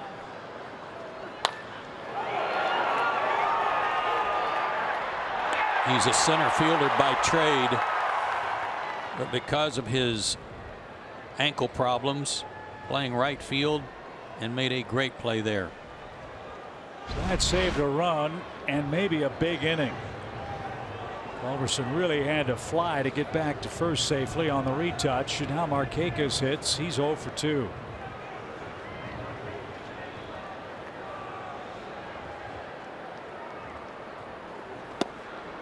And a hard slider in for a strike.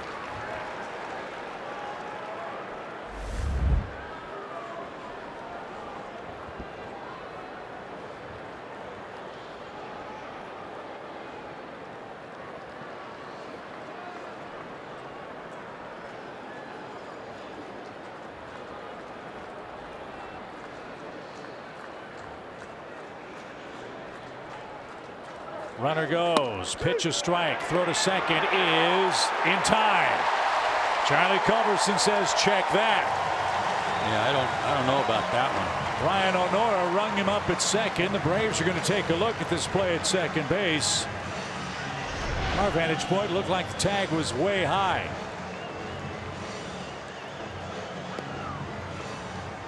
No. Puts in there. Safe there, and the tag didn't stay on the leg, so I think Charlie's going to be safe here. Yeah, I don't think he ever left the base either. He slid right over the top of it.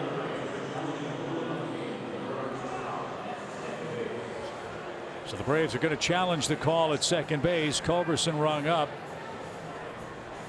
And now the question under review is A, is there enough evidence to change the out call, and B, remember, it's a Braves play at second base.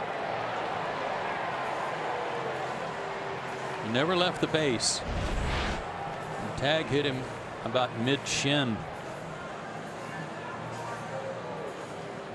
And on one of those angles, you saw Charlie's leg pop up in the air, but while that leg was in the air, the back leg was on the ground, was touching the second base bag as well.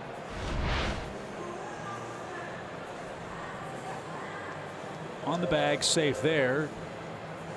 And the tag came off the leg if Charlie disengaged from the base. So again, this one's going to come down to, is there enough to change the call?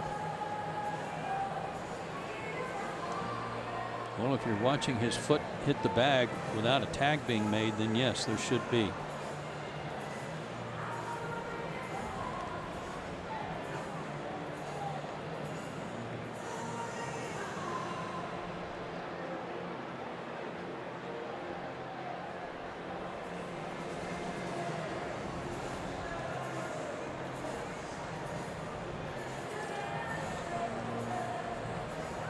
Meanwhile, 3 Nationals and Charlie catching up on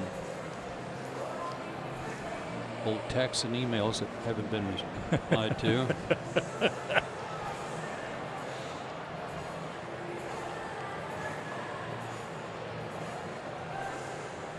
Braves fans, yeah, think they've got Charlie in safely at second. The verdict is in, and he is out. Charlie can't believe it. Neither can we. No. And it's going to fall back to, once again, not enough evidence. It just becomes laughable. Absolutely laughable.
And a disappointing loss for Miami. Disappointing outcome for Charlie Culberson. Replay continues to be a joke, but we've got a 1-run game, and this, Joe, might be the most important inning of the game for Fultonevich. 2, 3, and 4 hitters up for the Nationals in a 1-run affair. Yeah, so get this first guy, get after him. Turner is hacking away as he always does. That's a good thing for Mike. 82 strikeouts for Turner. He's 0 for 2 today. And nearly went around there.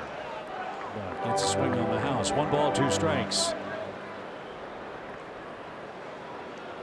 Phillies and Padres play a little later. Phillies lost game 1 10-2 to the Padres at the Bank Vault today.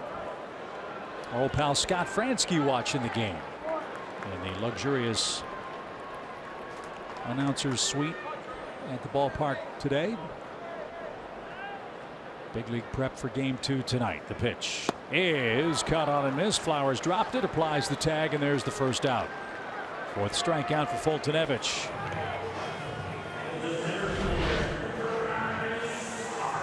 Offered him a couple of sliders and came back with an off-speed pitch, changeup, and a beauty.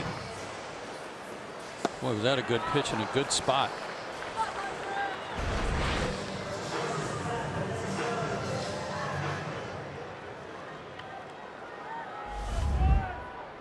Bryce Harper has walked, scored, and struck out looking. The strikeout with a big asterisk. It was off the plate, but called strike 3.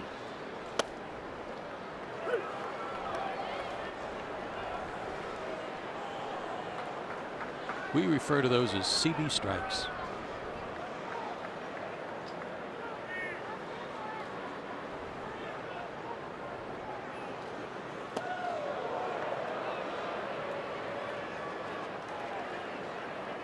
One ball, one strike.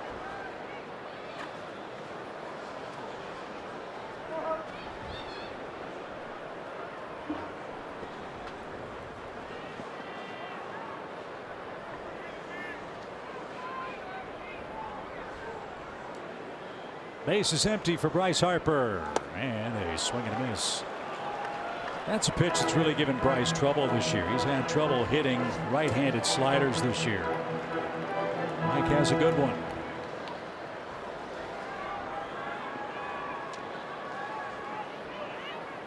So they go up. No, and they go right back to it.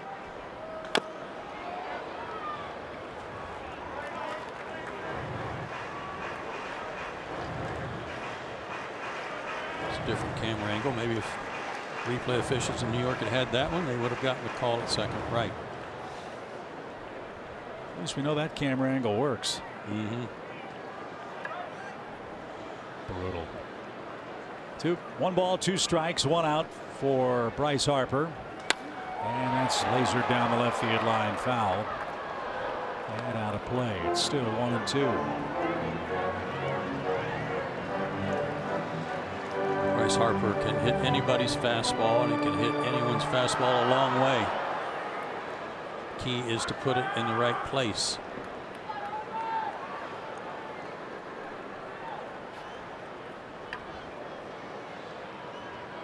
Like that. Swing and a miss. 5 strikeouts for Fultonevich. And that's where they got him Friday night. Hard away. They may have set him up with some off-speed stuff like the slider down and in, but that's where they got him, right here. He has such a violent swing, and we talked about that the last time we saw Washington.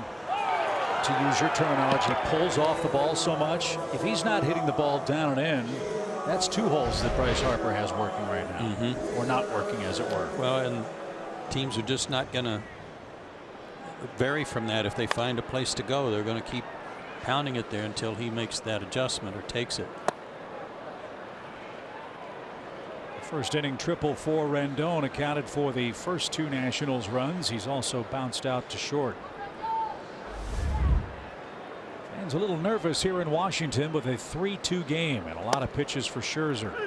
And a game that could easily be 2-2 if Freddie were able to get the ball out of his glove on that ground ball in the first. Off the bat of Soto, who waits on deck.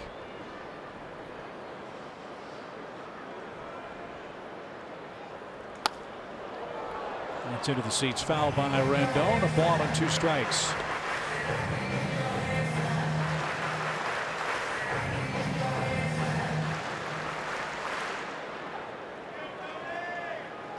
Clouding up at the old ballpark in Washington. Hour and 55-minute rain delay before the first pitch today.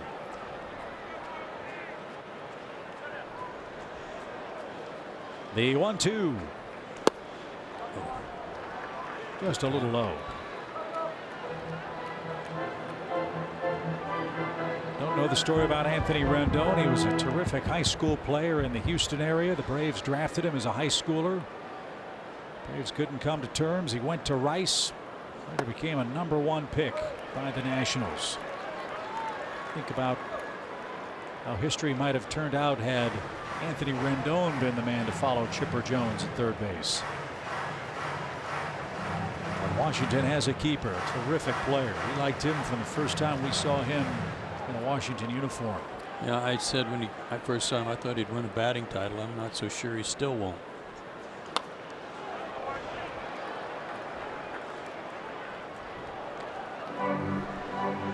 15 homers, 47 RBIs for Rendon. In this day and age, a cleanup hitter with only 54 strikeouts. That's a good reason why he might someday lead the league in hitting. Puts it in play.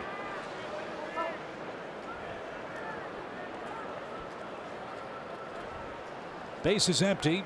Deep count. And Mike brings it. And it's hit up the middle. Another hit for Rendon.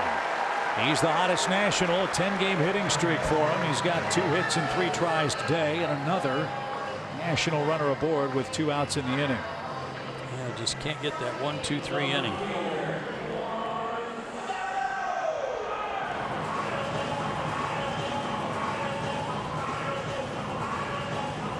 So here's Soto. 31 RBIs for the Washington left fielder. He too has been impressive in his patience. He's got some pop as well. 34, make it 35 walks now, and 10 homers.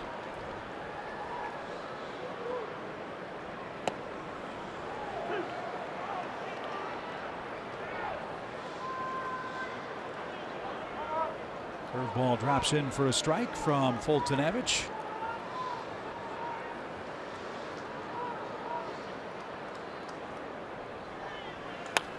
And now he's way ahead, 0-2.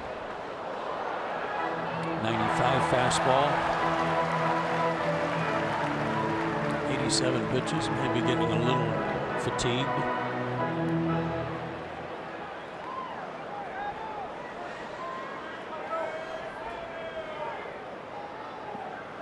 Oh, and 2 though. Don't have to throw a strike here. Boy, Soto's really spread out in that box, isn't he? And he flies this one towards center. Ender can't get there. The throw's going to go to third. It's off target. It hits the umpire. It ricochets away, and that's going to allow Soto to take second base. So back-to-back hits with 2 outs, 1 on a 3-2 pitch. Soto singles on an 0-2 count. Ender's throw went to third for some reason. After the ball hit the umpire, Soto moved up another 90 feet. Now this kid spreads out about as much as any young player I've seen in a long time, especially 0-2. Puts it in play, dumps it in there, and the throw so far off the mark that it actually hit Fielding Colbreth. That'll probably go as an E8 to allow Soto to get to second. That's correct. Now you've got Adams up there. Matt's 0 for 2 with a strikeout, but a dangerous hitter. Shift on for him. Or Scott Boras would call it the unfair shift in a 3-2 game.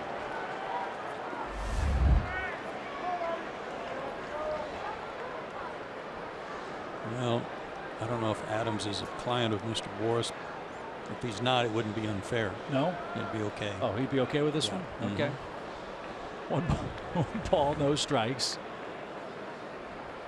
Whoa, what a stop. A short hop pick by Tyler Flowers. That would have been trouble. There's a stone wall behind home plate. That was miraculous. Great stop by Tyler.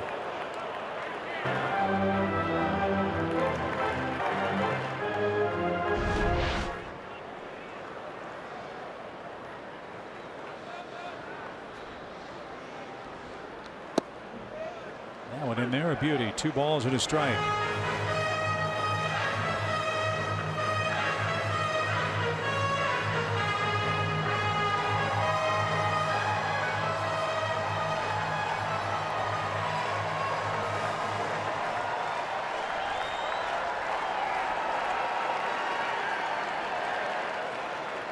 Told you this would be a big inning for Fultonevich. He's got second and third, 2 outs. And now he's a strike away from sending this to the 6th.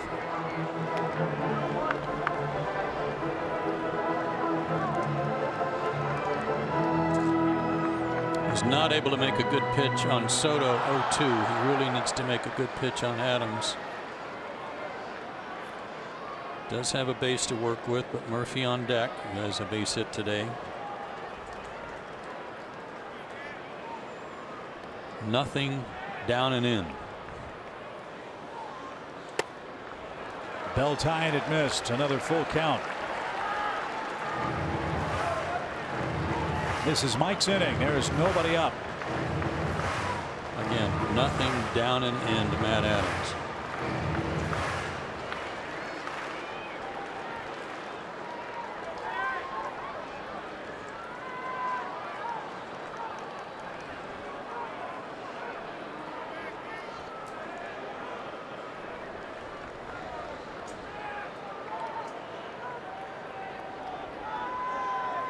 So here we go. The 3-2 pitch is high. So all this trouble with 2 outs, that has been a recurring theme for Foltynewicz today, and it was certainly a recurring theme in his last start against Toronto. And that was on the 11th back in Atlanta.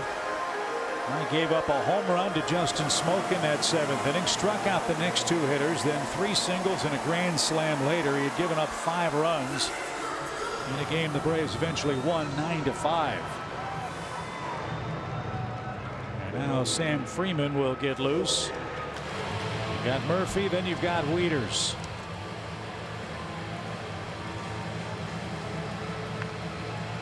For Mike, only his 2nd walk in the game.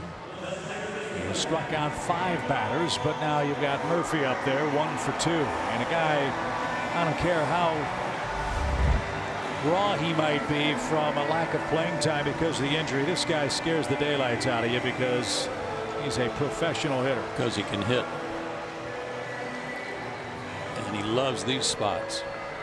He's got a lot of lost time to make up for, and he's going to relish being up there in this position to have a chance to add to their lead.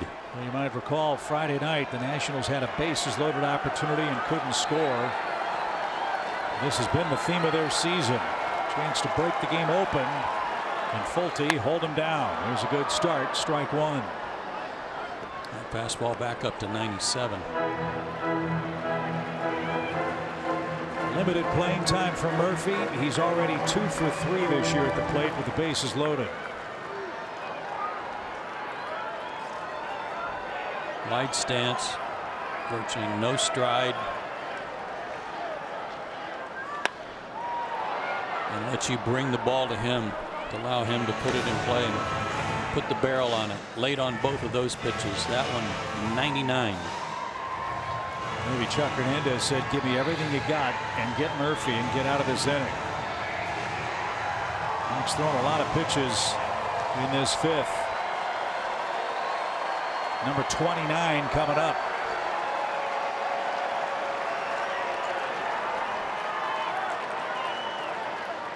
Ground ball to Freddie at first. He's going to get out of it. Washington leaves him loaded in the 5th inning. A 2-out rally goes unrewarded. Nick Markakis leads off in a 1-run game.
Brought to you by Xfinity. Xfinity delivers the fastest internet with the best in-home Wi-Fi experience. By Delta Airlines. And by Synovus, the bank of here. Well, that's the kind of double dip they like to have here in Washington. No doubleheader between the Braves and Nationals on this cloudy Sunday, but a good ball game. Scherzer and Foltynewicz in a 1-run duel after 5. 4, 5, and 6 coming up for the Braves in the 6th inning. Scherzer up to 97 pitches. as he protects the 3-2 Washington advantage. And a strike.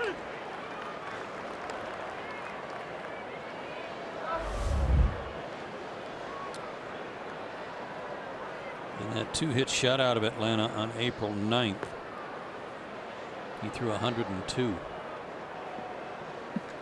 It's a very low count for 9 innings. Yeah. And that kind of dominance, and he struck out 10. Well, Nick Markakis gets another look at Scherzer. Remember, Nick was in the batter's box when Charlie Culberson was called out on review at second base in the 5th inning. The word from New York was that the glove of Trey Turner was in contact with Culberson when he came off the base. It was the Never saw him come off. Did you? He did, but I thought his back leg was touching the base when contact was still made. As that one's hammered down the line, did he keep it fair? It's close to that pole, but he pulled it just foul.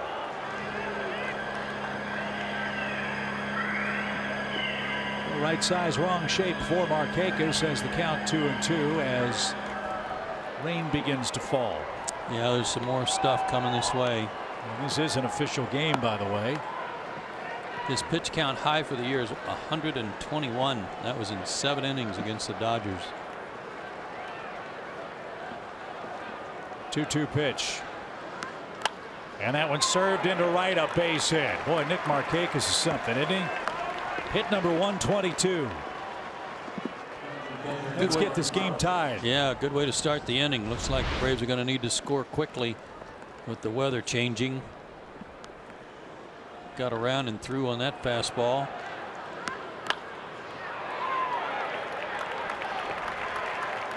Speaking of professional hitters. Yeah, 10-game hitting streak for Nick and his 19th career hit against Scherzer.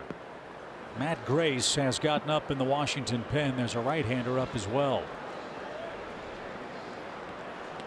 It's Brandon Kinsler.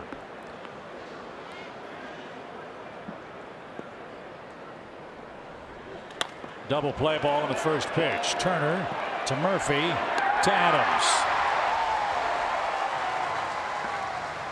2 outs.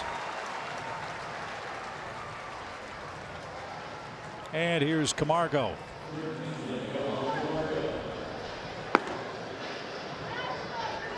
Big play there for Scherzer for sure. Nationals pin a little short. Sean Doolittle has a stress reaction in his foot and is on the disabled list.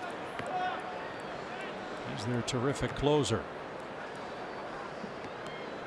And high to Camargo, who singled, scored, and struck out today.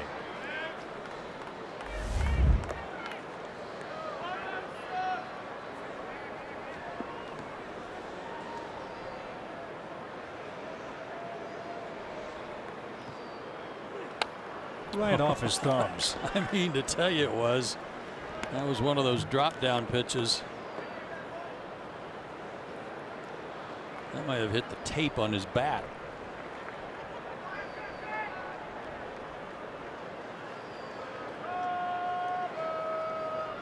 A ball and a strike. A late movement on that pitch. 1-2. Remember, he struck him out on that real slow, high curveball or off speed pitch last time up.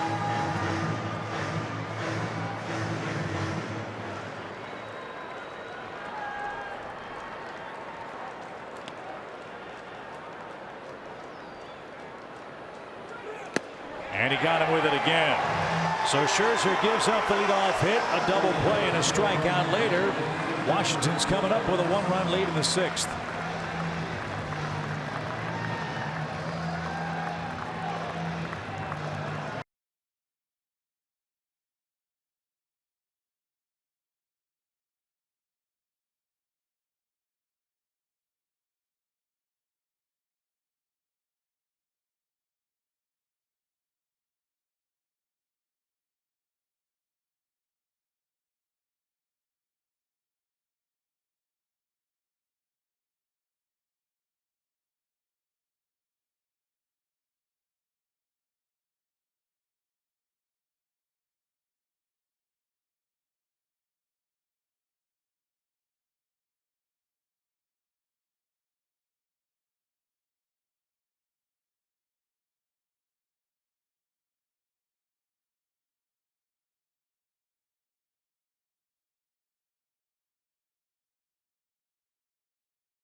Williams. Your local Toyota dealers. Let's go places. And by SunTrust. Confidence starts here. How about that rooftop view down the left field line here in Washington? A lot of high rises going up down by the Naval Yard Station. This area of the district has changed dramatically since the opening of Nationals Park. High rises, shops, restaurants, you name it. They've almost blocked our view of the Capitol building and Mount Rushmore.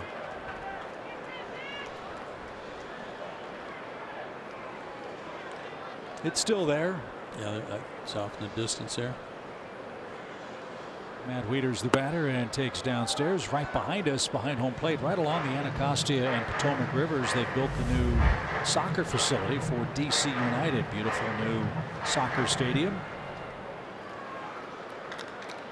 Yeah, it's a rapidly changing area. Wieters pops one to the left side. Camargo, long run, foul ground, is going to make the over the shoulder catch. And that will end the at bat for Wieters. Hope you'll stick around for the middle of the 7th inning. It's the stretch presented by Advance Auto Parts. So the first big decision of the game is made by Davey Martinez. The Nationals manager is going to take Max Scherzer out of this game. And Michael Taylor grabs a bat. He'll pinch hit. Scherzer goes 6, gives up 2 runs and 107 pitches.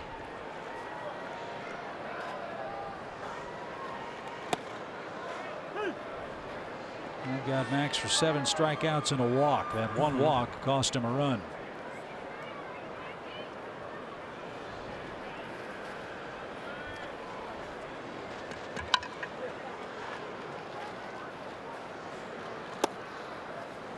So Michael Taylor, who had a great year last year, had an unbelievable run in the playoffs against the Cubs.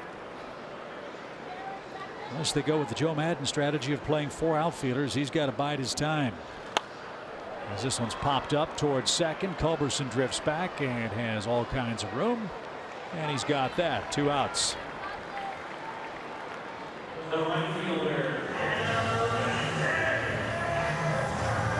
So Fulte's got the first 2. Let's see if he can get Eaton quickly. Yeah. A lot of those pitches last inning and in the second. And really in the fourth too. He gave up a leadoff single, but a lot of those pitches in those 2 innings in particular came after 2 were out. Nobody on. Eaton with perhaps the play of the game defensively for Washington. Robbed Freeman of an extra base hit. Maybe the Braves have a run, maybe 2. With a great grab in right field back in the 5th inning. He's picked up a couple of hits. He's scored a run. He's also popped out.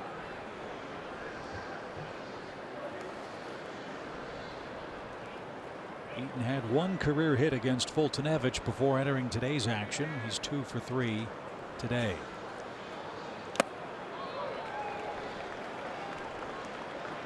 Mike's had good stuff. It's unfortunate that a big inning has plagued him today. Although it's not a 5-run inning, it was a 3-run inning in the first, and that's all the Nationals have. So a ball and 2 strikes, 2 outs. The pitch is hammered and past Freeman into right field. Another 2-strike hit for Washington. Another 2-out hit for Washington. It's unbelievable. And a 3-hit day for Eaton.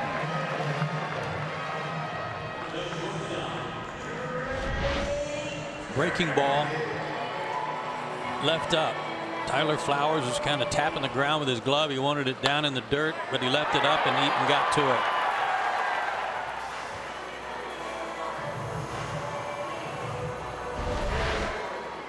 it. Eaton was one of the keys today for Fultonevich, and he's been on base 3 times.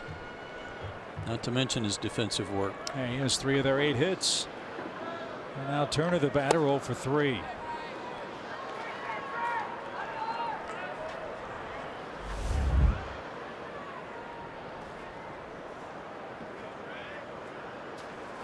Five of Washington's 8 hits have come with 2 outs in this game.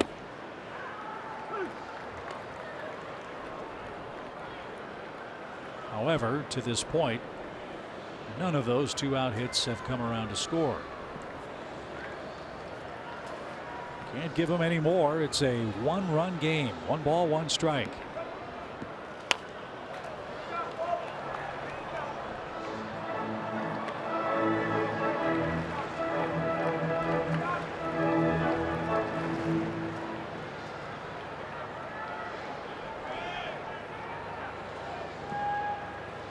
.110 pitches for Foltynewicz. He's had to pitch under a lot of stress today. No 1, 2, 3 innings for him. I'll tell you this, we've watched this young man grow up an awful lot this year. In games like this, if it was 3-0 in the first, it might have gotten out of control by the fourth. Right. He would have started walking a bunch of guys.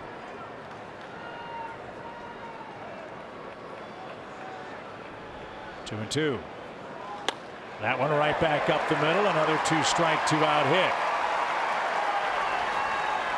So Sam Freeman was getting ready in the bullpen. You've got Bryce Harper coming up, and that's going to be the end of the line for Mike. See the location of this 0-2 pitch. Spinner left up. Allowed him to reach it, but no use of the fastball. Ahead in the count, no fastballs. Don't get it. Last 2 hitters took advantage of that.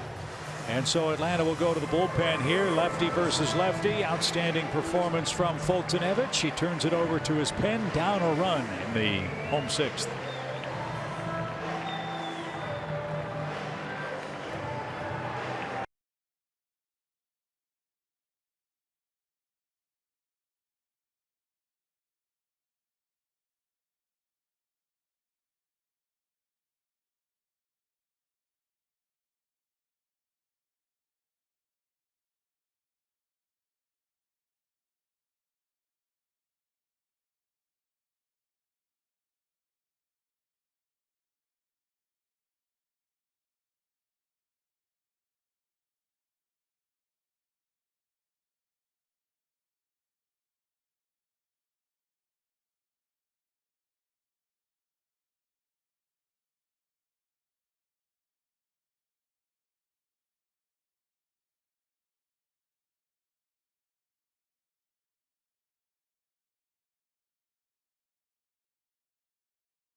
Let's pause for a moment here at Washington's Nationals Park.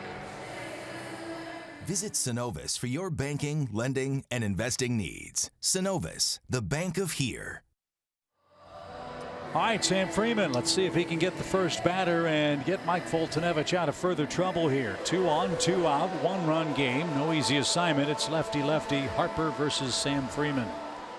Freeman has inherited 29 base runners this year. Only 8 have scored. He needs to try to add to that number right here. Harper hitting .219 against left-handed pitching this year.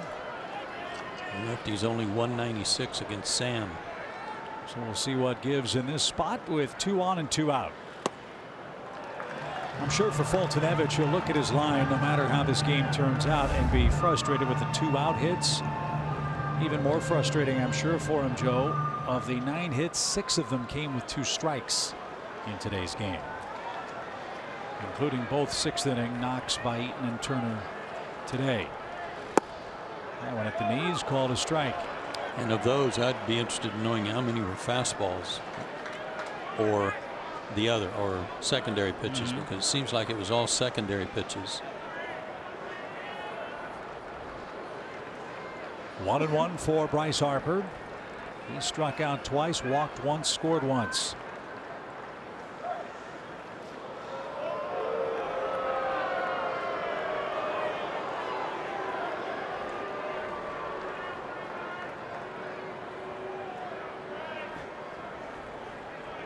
That line gives you some hope. Freeman's had good luck against Bryce.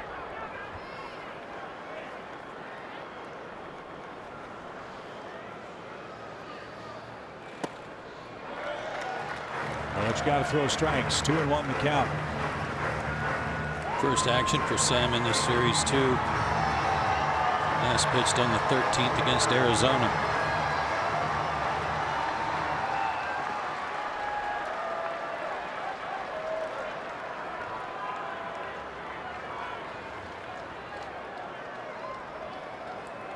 Two and one for Harper, who steps out.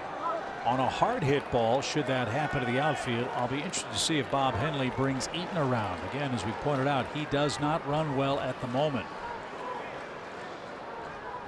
Let's hope it doesn't come to that. The pitch is fouled away. 2-2. Turner, the man at first, does run well. Yeah, he may be one of the fastest guys in the league.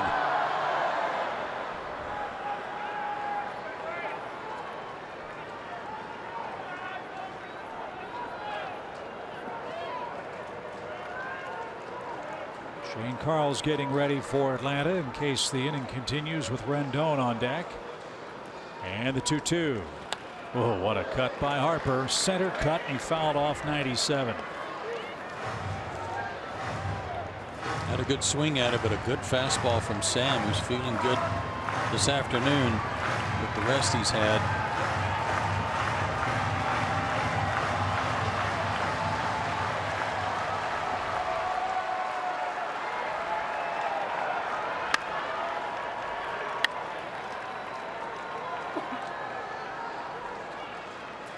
Line drive into right field, a base hit. They're going to wave him. Markakis loads up. Here comes his throw to the plate. It's not cut off. Bryce Harper with a big run-scoring hit. It's 4-2.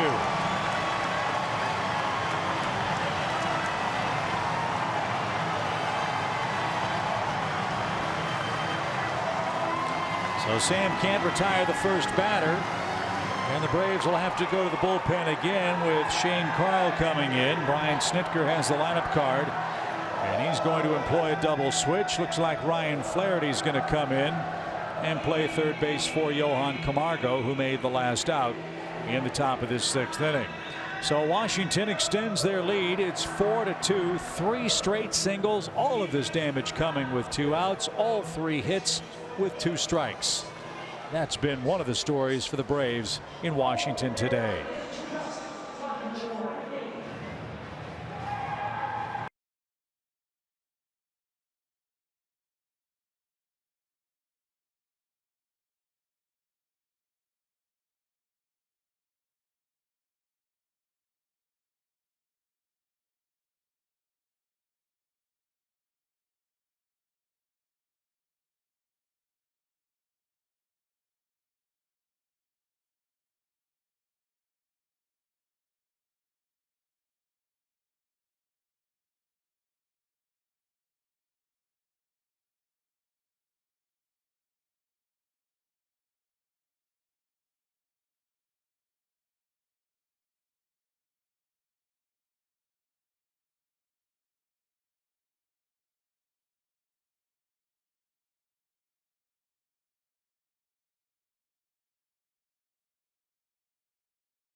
Atlanta Braves baseball is sponsored by your local Ford dealer, the Georgia Lottery, and by the All-South Highway Safety Team. The All-South Highway Safety Team reminds you to play it safe by slowing down behind the wheel. The Nationals cash in 3 straight 2-out singles to extend their lead to 4-2. And Shane Carl will come on, as well as Ryan Flaherty. Flaherty will bat in the number 9 spot. Carl will bat 6th. And hopefully Shane can take care of Anthony Rendon and get this game to the 7th. And like Sam Freeman has not pitched in a while because of the All-Star break. His last action was against Arizona on the 14th. 17 inherited runners, 5 have scored.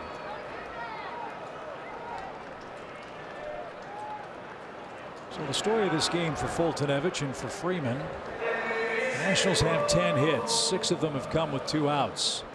Of their 10 hits, 7 of them have been with 2 strikes. Well, it's the 2-out base runners. Man, oh man, couldn't put guys away. Made some mistakes when they did have those 2 strike counts.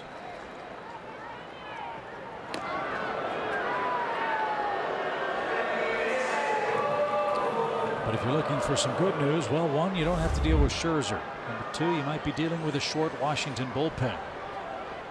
But it's a Washington bullpen in July that's pitched to a 1.44 ERA, so not an easy task. 2 is manageable. 3 or more might be awfully tough. We're paying very close attention to Bryce Harper at first.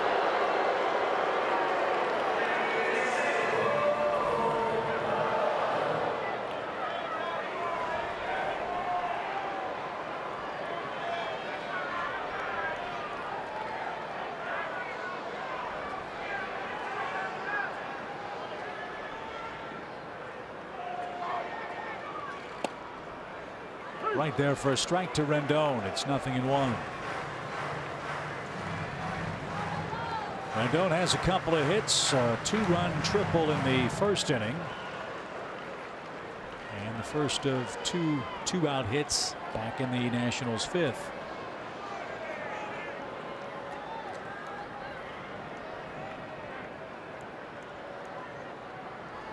And Harper leaning, but he's back safely. Get the first base coach off the field.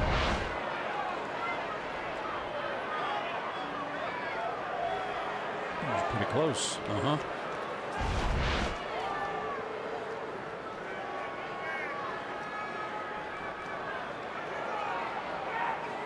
It's Tim Bogar over at first, advising Bryce Harper's got another half step on his lead. Not going, and the pitch, the ball. Even count. Tim Bogar had a nice career,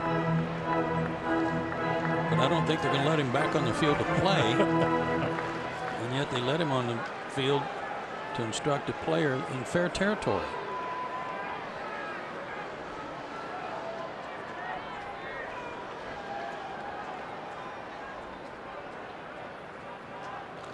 Rendon fought that off. Might have swung at ball 2. Good pitch.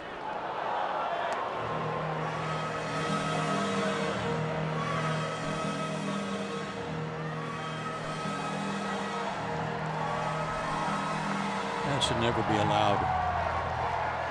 Coach entering the field to play. Foul ball or not.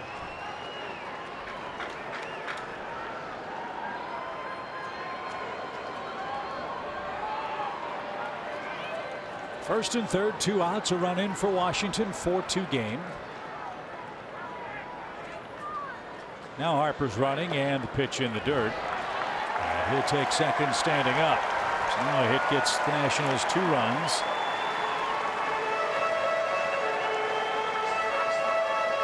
That's 8 for Harper. Against 2 caught stealing. And here we are with a dreaded 2-2 count again.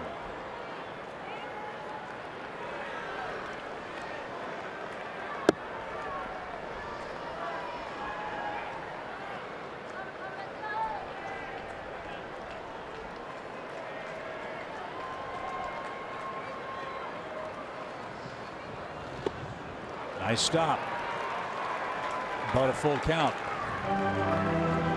It is getting grayer and grayer overhead by the minute. You actually see some rain falling off to the distance down the stands and right.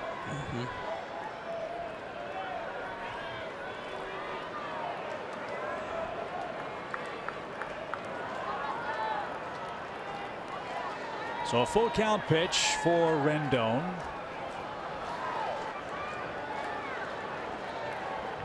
Turner the runner at third, Harper at second.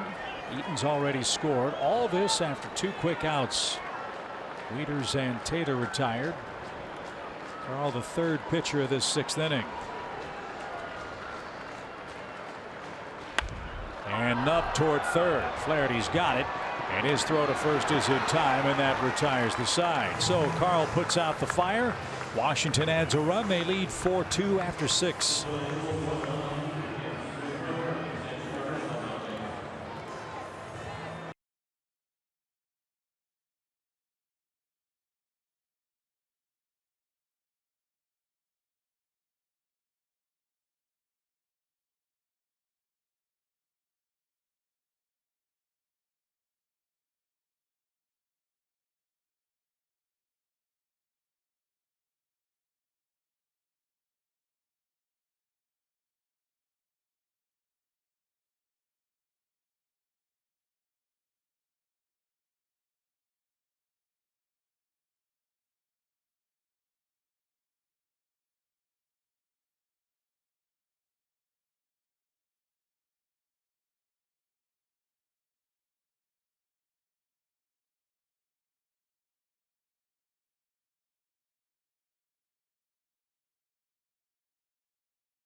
Won't have to worry about weather because we'll be inside the dome. Marlins Park in Miami, as Sean Newcomb will get the ball for the Braves. He'll face Jose Urena, who's unbelievably 0-7 on his home mound. That's kind of hard to believe with his kind of stuff. Join us Monday night 6:30 on Fox Sports Southeast for game 1 of a brief 2-game set with the Marlins. The rainbow tarp is out on the field in Washington. We told you rain was all around the ballpark. It has come. That window we had that was to last a couple of hours has apparently closed. 2-hour rain delay at the start of proceedings. We've got another rain delay here as we get set for the 7th inning. It is an official game with Washington in front by a 4-2 score. We'll take a quick break, come back and reset from Nationals Park after this.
Full innings, the Nationals lead by a 4-2 score. Joe Simpson, Chip Carey, Paul Bird back with you here at Nationals Park. Before we set the Nationals defensive lineup for you, we'll remind you that we're just a few days away from Chipper Jones' induction into the Baseball Hall of Fame, and the Braves will be celebrating Chipper throughout the month of August. Call it Chipper Palooza. On Friday, August 10th, first 20,000 fans get a Chipper Jones Hall of Fame replica plaque brought to you by SunTrust.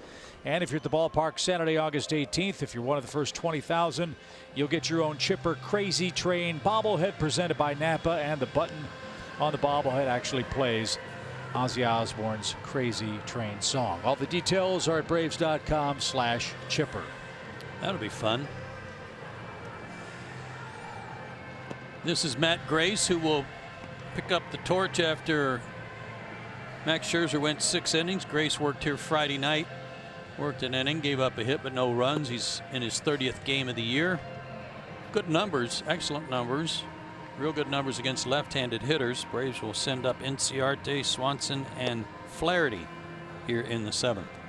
So a question I have for you is, will Brandon Kinsler be available? Remember, he was up and throwing in the Nationals bullpen when Washington had 2 quick outs in their half of the 6th inning. He was warming up for a good long stretch. Then we had this, I don't know, hour-plus long rain delay. So I don't know if he's available for Davey Martinez, the Nationals bullpen that's already shorthanded without Sean Doolittle. So we'll see if Kinsler's able to return. They do have Ryan Madsen warming up as Ender Inciarte leads off the 7th inning. So at long last, we're back underway.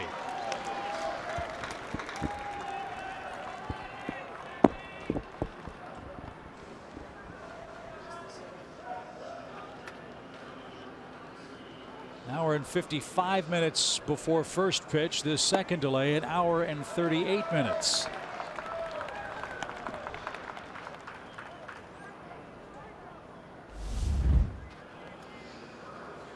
Anders had a good day at the plate today. He's 2 for 2. That came against Max Scherzer, who went 6 innings and gave up 8 hits and 2 runs. At the moment, Scherzer's in line to win the game. And most of the folks here at Nationals Park have headed home, and you don't have any reason to blame them for that. 3.5 hours of rain delays today. A little tapper over the mound. Turner can't corral it. Neither can Murphy. And Ender's got a 3-hit day today. So there's a start for the Braves in the 7th, an infield hit. And while nobody wants to sit through 3.5 hours of rain delays, we know how good the Braves have been in the 7th inning and later. So perhaps Atlanta can come back from a 2-run deficit and steal one here in D.C. today. Well, we were talking about that before the rain delay, that when they pinch hit for Scherzer, that you thought that might be a bonus to get into their bullpen, and that's not a knock on their bullpen, just they don't have to face Scherzer anymore. So Dansby Swanson, the batter, he's got both Braves RBIs. And had a good cut there, fouled back, no balls and a strike. So hey, if you're going to hang around the ballpark this long, you might as well win the game. Yeah, or tie it up and go extra innings and win it. Heck yeah. I really didn't mean that heck yeah part, but I'll play along.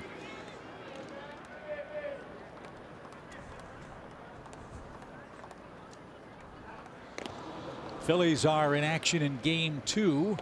They're in the bottom of the 6th inning, leading the Padres 1-0. I believe it was a Michael Franco homer that has accounted for all the scoring in the second game of their doubleheader against the Padres. And taken low, ball 1, strike 1 for the Braves shortstop.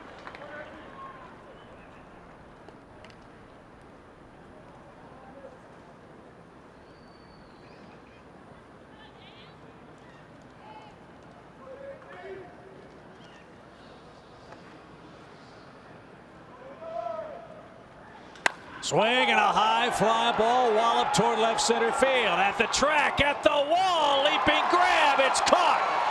Taylor with a great play. Throw back to first, Ender safe. That's 2 unbelievable catches by the Nationals outfielders in this game. If Taylor doesn't catch it, it's off the wall, and the Braves are in business. What a play, and he just came in the game. He pinch hit in the bottom of the 6th. This is his first defensive inning. What a great play. I thought it was a home run.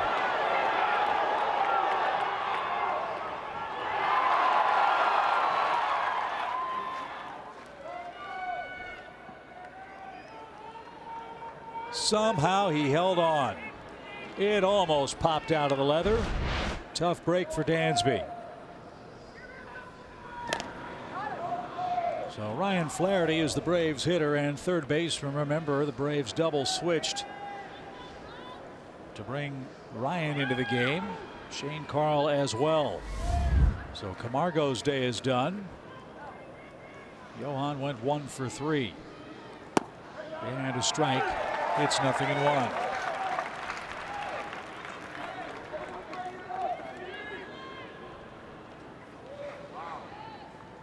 So the defensive switch for Davey Martinez, moving Harper to right and Taylor to center, pays dividends here in the 7th.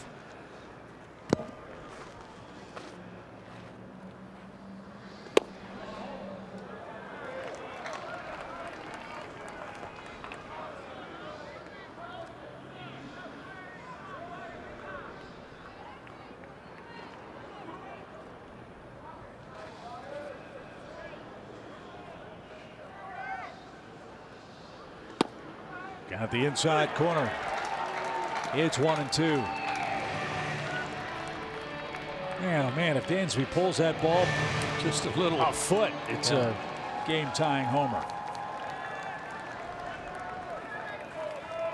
But he swung the bat well today. Has one hit to show for it. Now a squibber hit to the left side. Rendon dives, shovel to second. That's all Washington gets there. Nice stretch by Murphy. 2 outs. That was almost hit into a perfect spot. But Atlanta has a chance now with Acuna coming up. Ronald is our StatCast feature powered by AWS. A long home run hit here on Friday night. And it was a laser. 400-footer. Didn't take any time to get out of here. And it won't take any time for Matt Grace to depart. The Nationals go righty-righty. It'll be Acuna and Ryan Madsen squaring off in a 2-run game.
Can do just that. He'll have to face Ryan Madsen.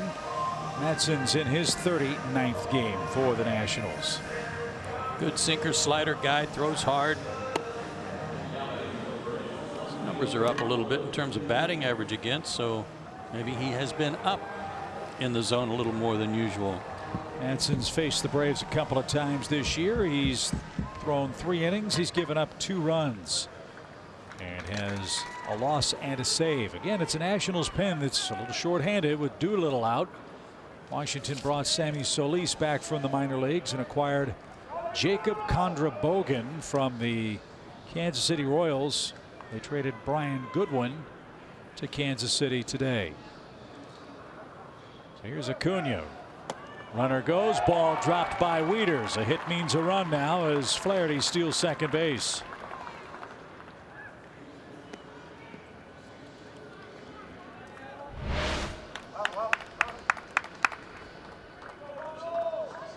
First steal for Ryan. Braves bullpen phone ringing off the hook. as Acuna hits with a runner at second and 2 outs.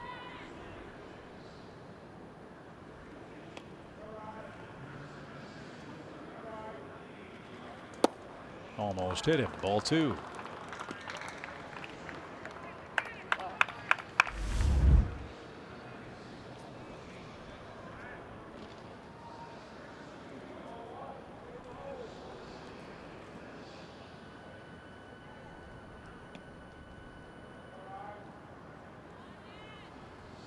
It's amazing how loud those bullpen phones ring. We can hear them all the way upstairs. Well, you can when there's nobody in the ballpark anymore.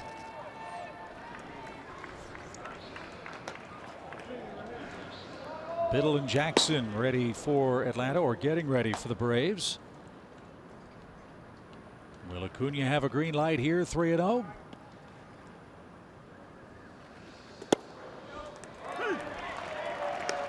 And the former Philly, Ryan Madsen, throws his first strike. Madsen acquired from Oakland with Sean Doolittle at the July 16th date last year. Brandon Kinsler also came over shortly thereafter. Doolittle out with a stress reaction in his foot. Pitch. He is bounced off the plate. Rendon, tough play. Bare hand, puts it in his pocket. Infield hit. Braves have 2 of those in the inning. Acuna, 2-hit game. He's got 5 hits leading off in this series. And the Braves have the tying runs aboard with 2 outs. Rendon able to come up with that little squibber hit by Flaherty, but he couldn't make the play on this one. Bare hand grab, but he didn't have a good grip.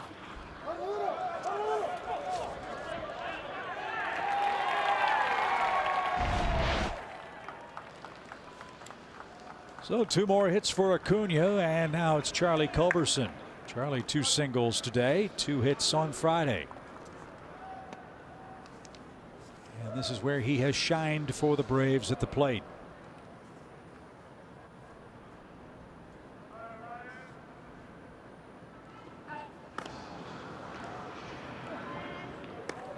Culberson has seen Madsen before, but no blood. He's walked in that time at the plate against the Nationals reliever.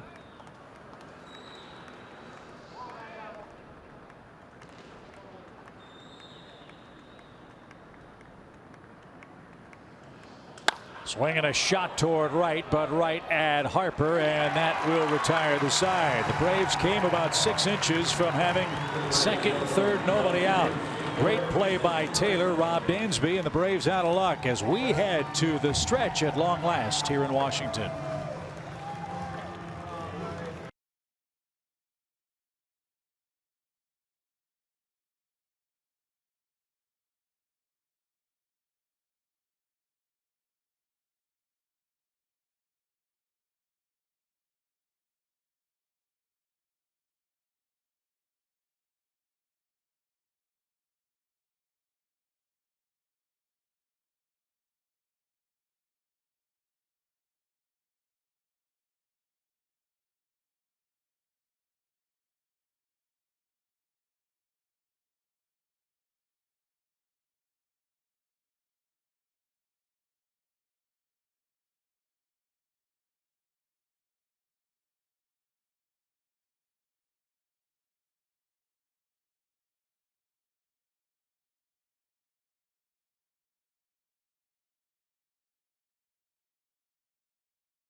Rebecca, Nick, thank you very much. There's your story as we get set for the bottom of the 7th inning. You kids at home don't want to hear me say this, but I know school is right around the corner. The Braves have the back-to-school ticket package coming your way. All the fun starts on July 29th when the Dodgers are in town. Every back-to-school ticket package purchased, and you'll get a customized Braves lunchbox, which features Freddie Freeman and Ender Inciarte. Head to Braves.com/back-to-school and get all the details. Luke Jackson will come on and work the 7th for the Braves, his 14th appearance. And recently, you see those numbers against lefties, mighty good. His last 3 outings, 2 1/3 total innings pitched of 1 hit shutout ball with only 1 walk and 3 strikeouts. So he'll face Soto, Adams, and Murphy. Left-handed bats. So let's see if the righty versus lefty follows the numbers you just pointed out here in favor of Luke Jackson. Soto has a single, a walk, a ground out, and an RBI. And that's dropped at the plate. Ball 1, strike 1. Arizona beat Colorado 6-1. Cubs beat the Cardinals 7-2. Dodgers beat Milwaukee 11-2. Pirates beat the Reds 9-2. San Diego won game 1 of their doubleheader 10-2, as Rebecca and Nick just told you. Here it's 4-2. Nationals in front in the 7th.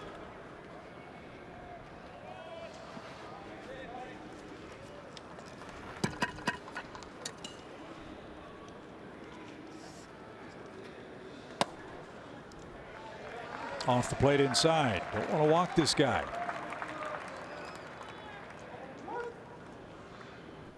Washington has lost 5 games this year when they lead after 6 innings. A wide enough stance for you. It works though, doesn't it?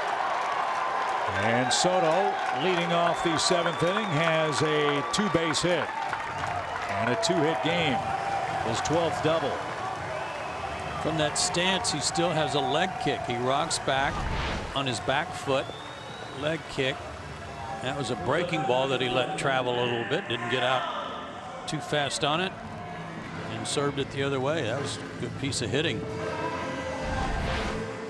The guy with the widest stance that I remember was Jeff Bagwell, who was a right-handed hitter. And what step he took, he actually stepped backwards when he hit. Yeah. But not so with Soto. Here's Adams, former Brave. Matt is 0 for 2 with a walk.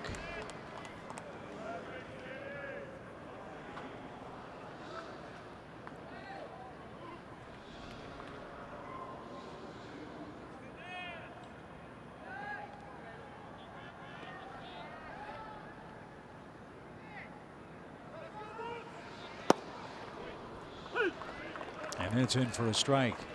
It is so quiet here, we can actually hear on the concourses the Nationals home radio broadcast echoing through the stadium.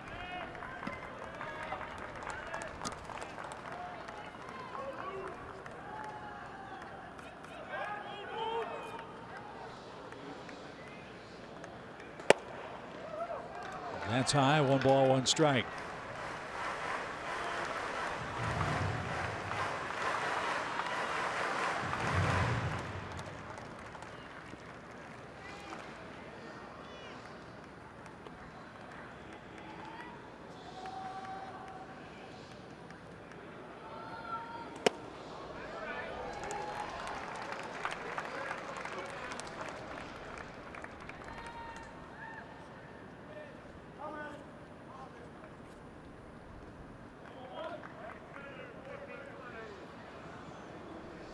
Hardy faithful, hoping for a comeback.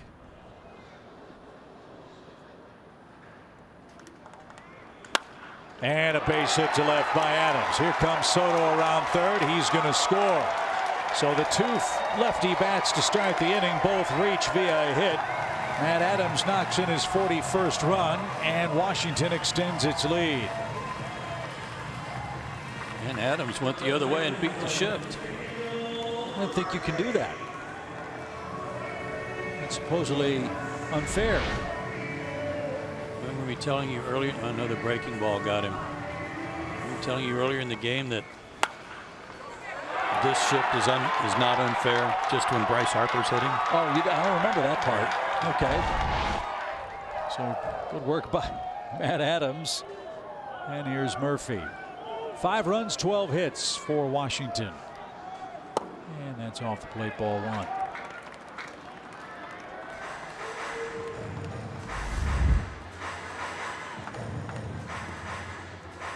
glad he called time before he threw that ball out. Sometimes, sometimes you forget to call time before you do that.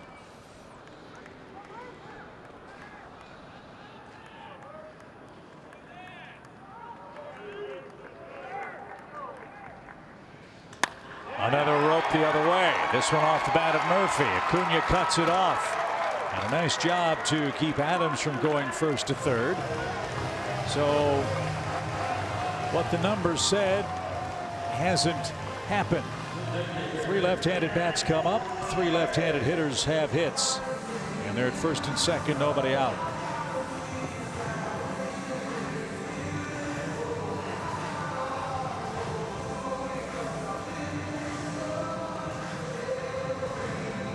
And here's Matt Wieters.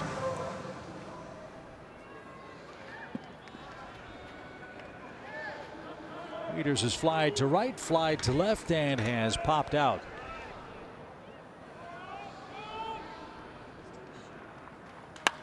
He's had a healthy cut there. Switch hitter, and as Chip told you earlier today, has not played in many games due to injury. Right-handed 238 mark, left-handed 197 at the start of play tonight.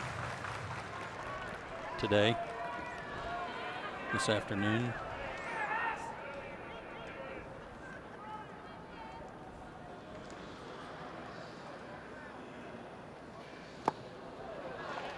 On 2.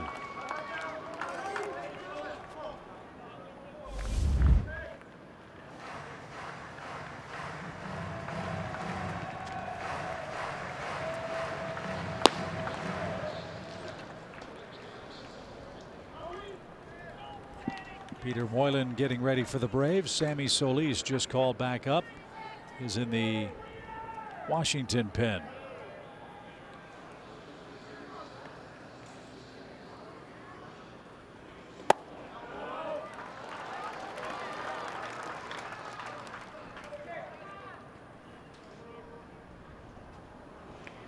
So a game that was started by Mike Foltynewicz and Max Scherzer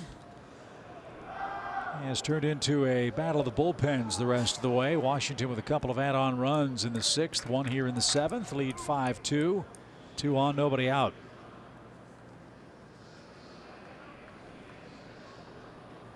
And Wieters helped out Jackson there. He swung at a bad ball, and there's the first out of the inning.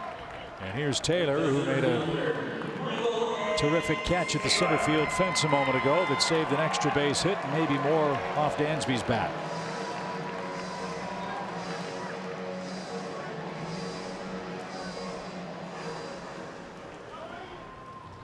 I think Dusty Baker really helped this kid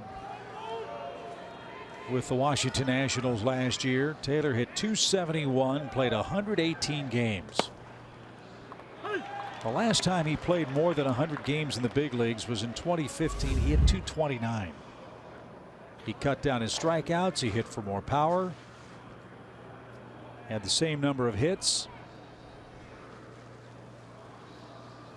Former shortstop who turned into a center fielder because of his great athleticism. And then with the fantastic work in postseason play, Taylor really blossomed on the national spotlight. And that was a nice catch. Playing him over in right center too. Went a long way to get it. Great timing. But his strikeout numbers have really grown again.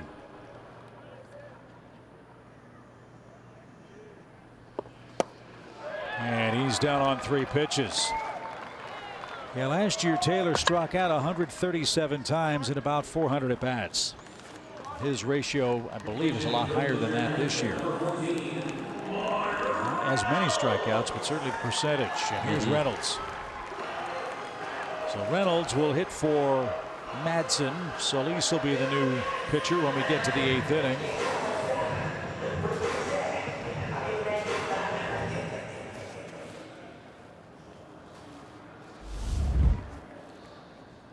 And this guy was there for the taking, and Washington scooped him up, and they are glad they did.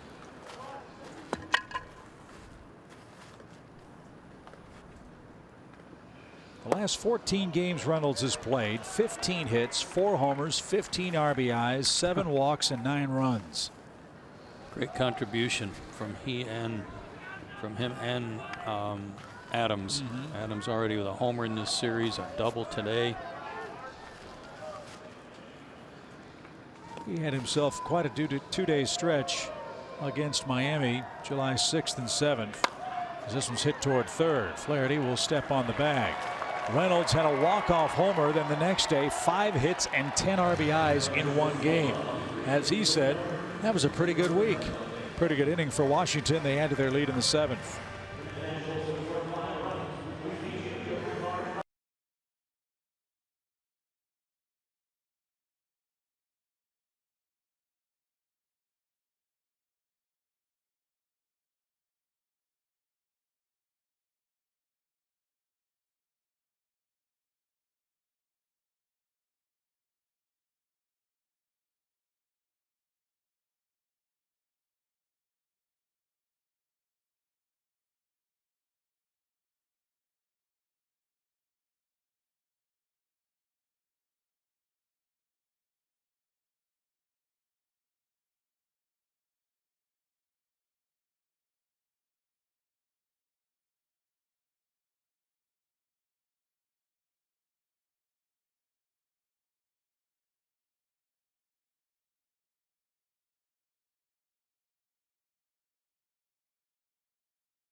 And get this thing tied. Sammy Solis just called back up from AAA Syracuse.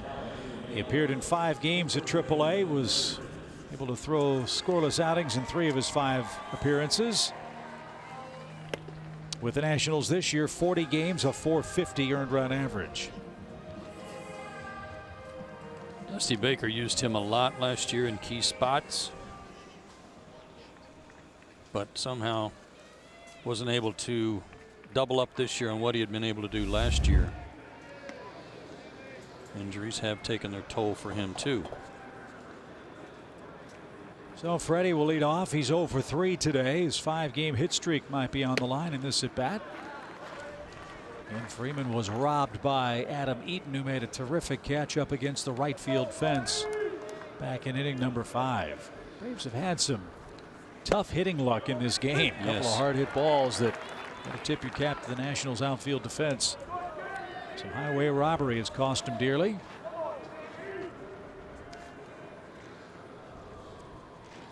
And that's inside. 2 balls and a strike.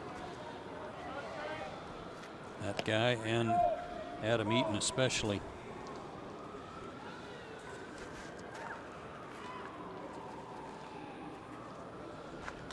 There's a shot over Murphy's glove, a base hit. So the lefty-lefty matchup doesn't bother Freeman.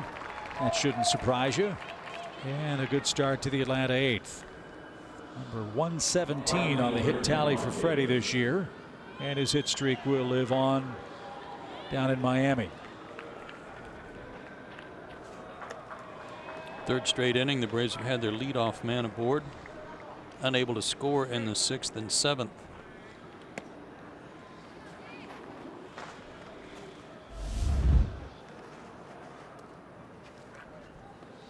Excellent numbers, as you know by now, for both Freeman and Markakis against left-handed pitching.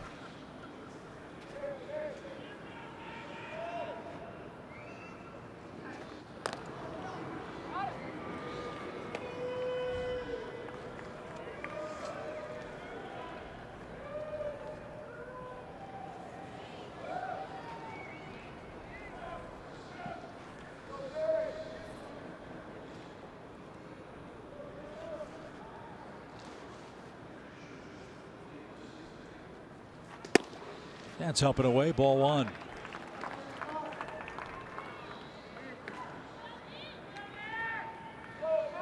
Dan Winkler is in the Braves bullpen. Kelvin Herrera is up in the Nationals bullpen.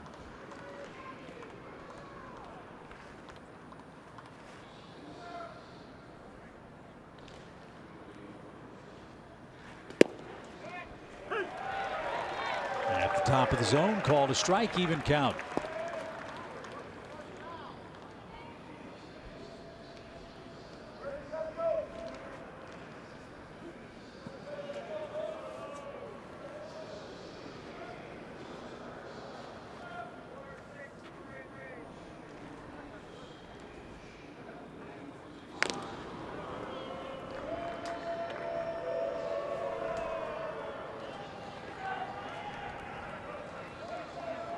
Not sure why Solis is throwing to first with the Braves down 3 runs. Yeah, interesting. And nobody out.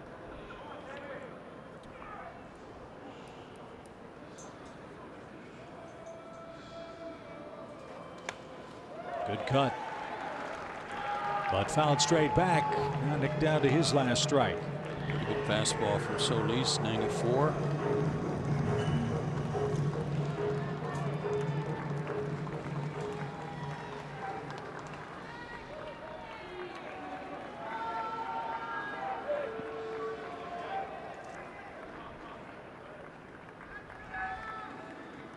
The 1-2 pitch.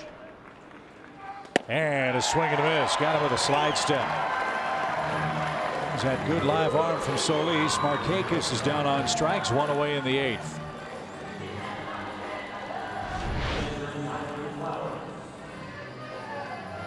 Yeah, that was a good play on the part of Solis to not go into a leg kick, just a slide step, and jumped on him early.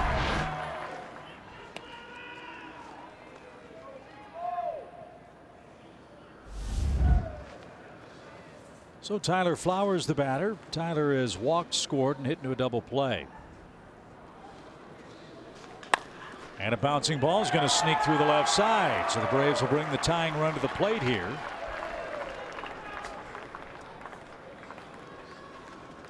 And Michael Reed will get a chance to swing the bat. I recall Reed was called up by the Braves on the off day after the, I should say on Thursday, before we resumed play here in Washington. Braves designated Danny Santana for assignment.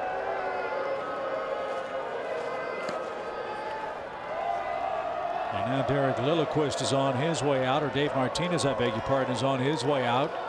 And he is not going to let Solis face Reed, who has a chance to tie the game. Instead, it'll be Kelvin Herrera with 2 on, 1 out in the 8th inning. Braves not going quietly on a long afternoon in Washington.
5-2, Washington the lead. Braves have 2 on, 1 out. Kelvin Herrera is the new pitcher for the Nationals. Some of the diehards still watching from the rooftops across the street from the ballpark. Herrera acquired from Kansas City June 18th for Kelvin Gutierrez, Blake Perkins, and Johanse Morel. After a lot of years with the Kansas City Royals, including last season where he saved 26 games in 64 appearances. They've done a good job with their bullpen, adding these pieces that all of them have had experience closing, including Herrera. Throws hard when he's on, 96 to 99, mostly fastballs, an occasional cutter, a changeup and slider, but he'll rely on his fastball mostly. So Reed is taken down. It's going to be Preston Tucker who's going to come on. The Braves get the lefty versus righty matchup they want. How about Preston? He hit a home run off Max Scherzer in the early days of the season. Let's see if he can launch another 3-run homer here and get it tied. Had a good rip and fouled it back. Preston's done a good job off the bench. Tough assignment. He's 7 for 28 as a pinch hitter this year. I like the fact that he goes up there hacking.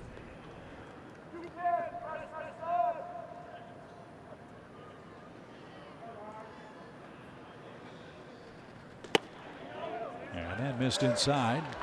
It's an even count.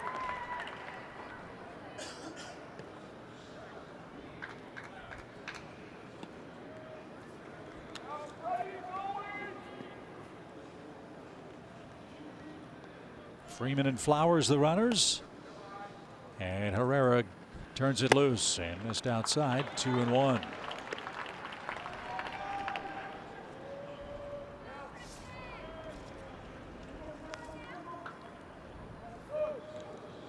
They've used both their lefties. Herrera's in the game. They've used Madsen. Kinsler was up and pitching in the pen for a long time, but don't know if he's available. Maybe Herrera is going to go the rest of the way for them. Yeah, Kinsler was ready to come in when they put the tarp down before the last rain delay.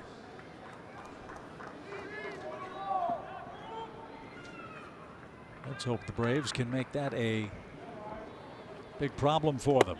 As that missed again, ball 3.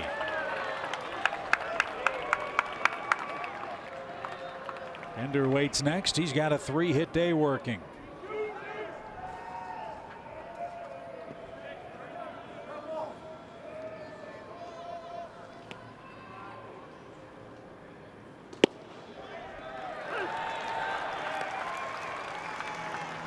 Changeup.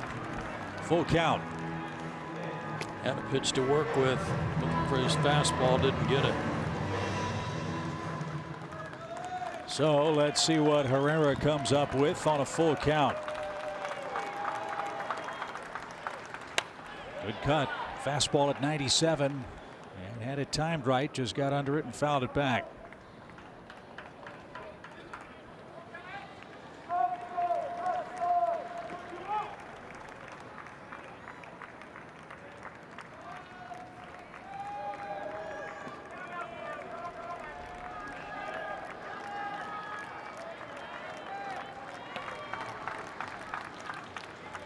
High fly ball hit toward right. Harper back though is going to have room at the edge of the track, makes the catch.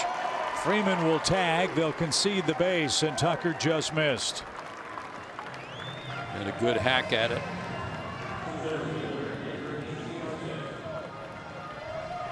So a deep fly ball takes care of Tucker, and Ender's the batter with 3 hits, 2 singles and a double.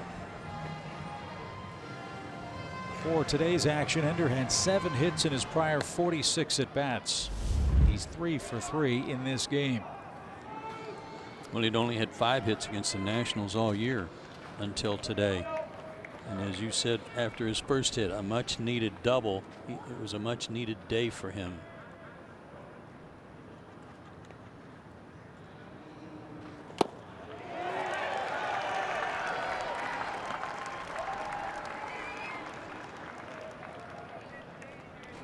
Ender's 0 for 2 against Herrera in his career.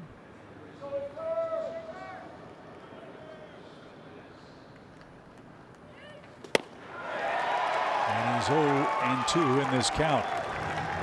99 miles an hour.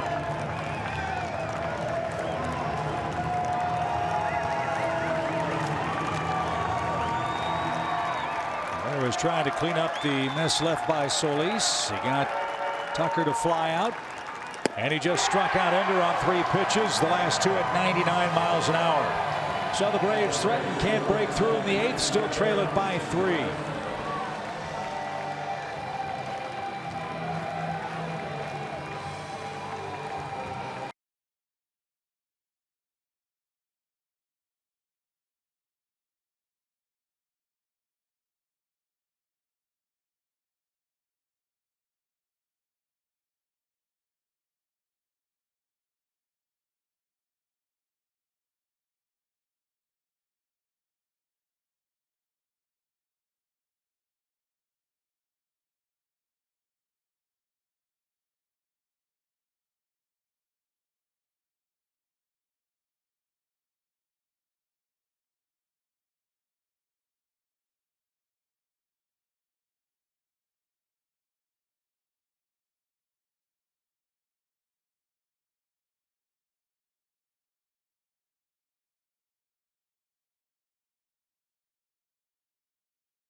Visit Synovus for your banking, lending, and investing needs. Synovus, the bank of here. Dan Winkler goes to work for Atlanta in the 8th inning. Boy, what a nice job by Kelvin Herrera. A couple of 99-mile-an-hour fastballs took care of the Braves in the 8th inning. Now Dan will try to hold him down with the 2-3-4 batters coming up in a 3-run game. Good to get Dan some work in, too. He worked in 2 games against Arizona. The last one on the 15th of July. Gave up a hit and a run. I think the All-Star break came in a good time for Dan Winkler. He needed a little rest. He'll face Trey Turner, who has a 1-for-4 day. And on the first pitch, he bounces to short. Long throw. Turner retired, 1 out.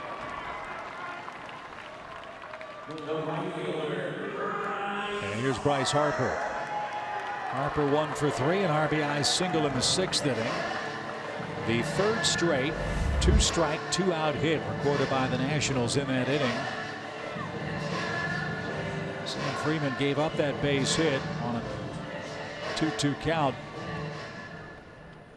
And that extended the Nationals' lead to 4-2.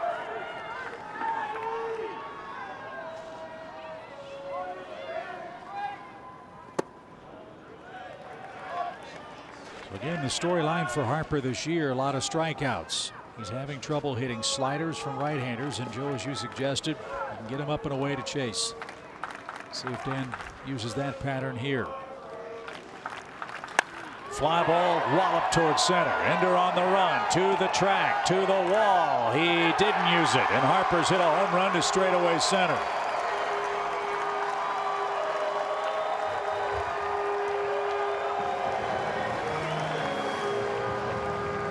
And if he's going to get hot, I'm glad the Braves are leaving town. Right. It looked like a fastball, but it didn't look like they got it where they wanted it. Target down and away. Target was up and out over the plate, or the pitch was rather.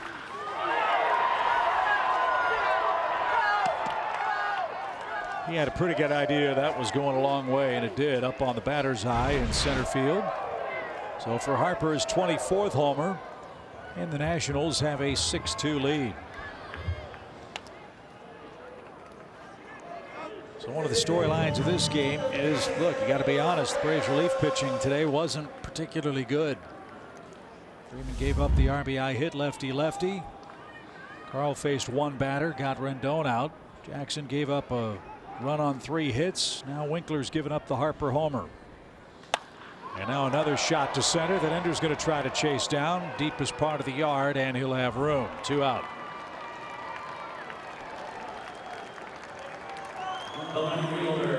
Meanwhile, the Nationals relief corps today has not allowed a run. They've allowed their share of hits, 4 of them, but nothing in the run column to this point. You know, the Braves have left 2 on in each of the last 2 innings.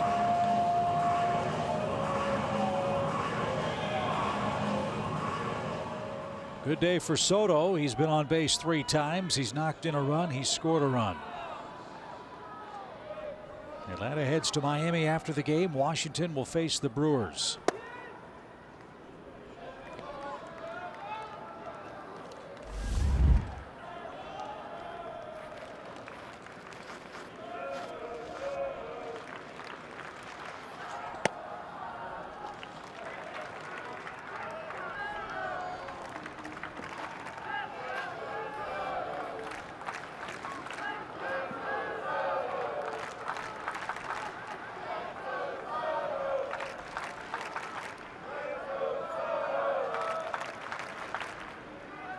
There's a strike to Soto. 2-1 the count.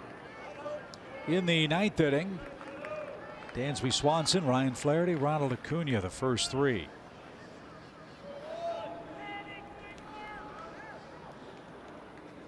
Braves pitcher spot won't come up until the 6th spot on the lineup card. Let's hope it gets down to that. Braves have Kurt Suzuki left, and Ozzie Albies is listed, but I doubt, as you said, Joe, the Braves would use him. Yeah, I don't think he's available, except in a dire emergency.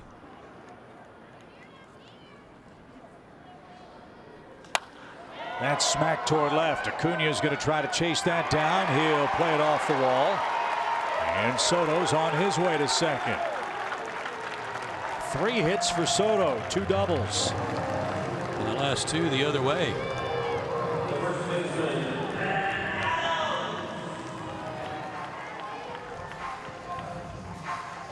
Fastball up and out over the plate. And he didn't try to do too much with it and actually drove it hard to the opposite field. Well, the 7th 2-out hit of the Nationals' 15 today.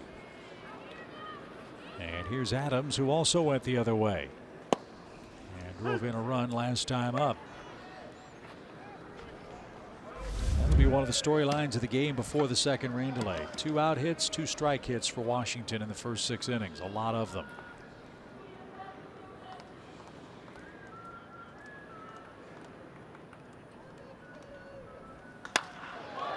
Hammered and foul. Where's that one going? Into the upper deck. Well into the upper deck, yeah. Right up there above Frank Robinson.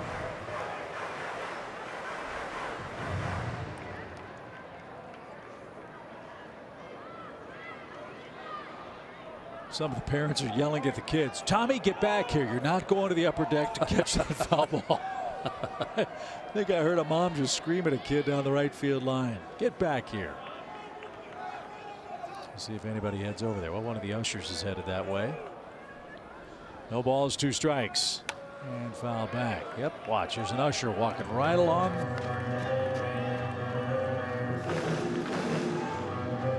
That dude's got the cashier receipts, too. Looks like. Well, I hope they know that. Good point.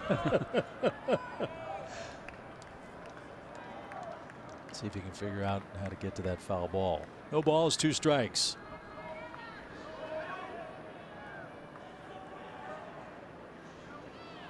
And a swing and a miss. And that retires the side. He's got himself a souvenir. The Nationals have themselves a 6-2 lead. We go to the 9th inning.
in Washington, where barring a big comeback, the Braves will split 2 games in this series.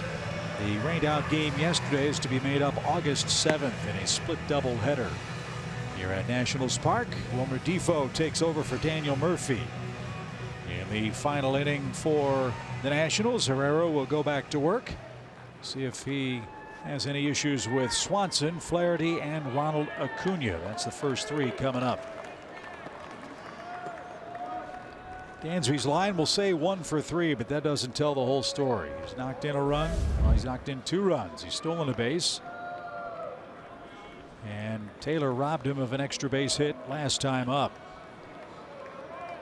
And what was really impressive about his first at bat today, Joe, he fell behind 0-2. Battled back against Scherzer, put the ball in play, and plated the first Braves run to make it a 3-1 game after 2 innings. It's great at bat. Great at bat for an 0 for 1 to get that runner in. Braves have their rally caps on in the stands as Herrera missed up and away. Ball 2.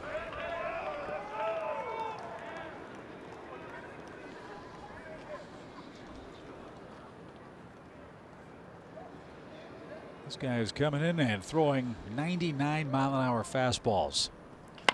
And that one's pulled foul at third. That one at 98, but Dansby got around on it. 2 balls and a strike.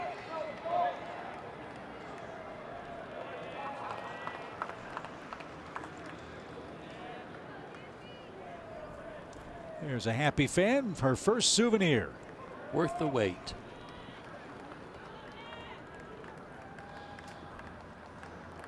Two 1. Almost hit him. Well, that was close.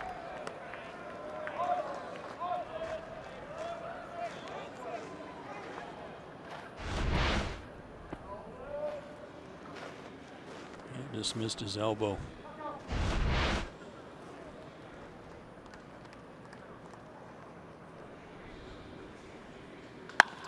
To the shortstop. Turner's got it. Quick release and 1 out.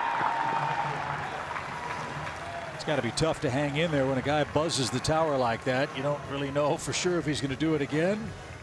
He made solid contact, but is retired for the first out. Look, I don't know the quality of the prospects that Washington gave up to get Herrera, but if they can get Doolittle back, if they can keep Kinsler healthy and Madsen healthy, if they can make an offensive run, they're going to have as good a bullpen as any in the National League. As anybody, and very experienced bullpen. There, he didn't get it. Strike 1. A stress reaction. You see the boot on Sean Doolittle's foot. As he said before the game, he expects his problem to be a week's problem, not months' problem. But if he is proven wrong, well, as you said, they have an experienced guy in Herrera who knows how to close in his absence. They got Herrera, they got Kinsler. Yeah. Madsen. They have people at the end of the game who know how to pitch in the 9th inning and are not afraid of it.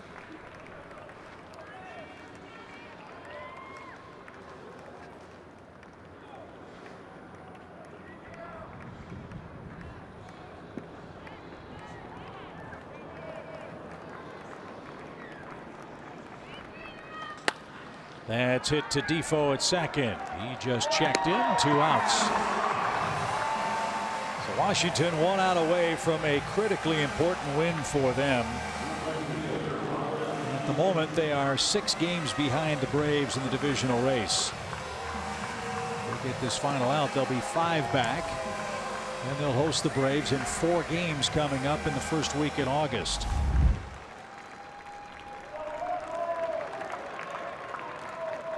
So here's Acuna. Ronald has 2 hits, 2 strikeouts. He's 5 for 8 as the Braves leadoff man in this series. He's done excellent work. He's taken to that, hasn't he?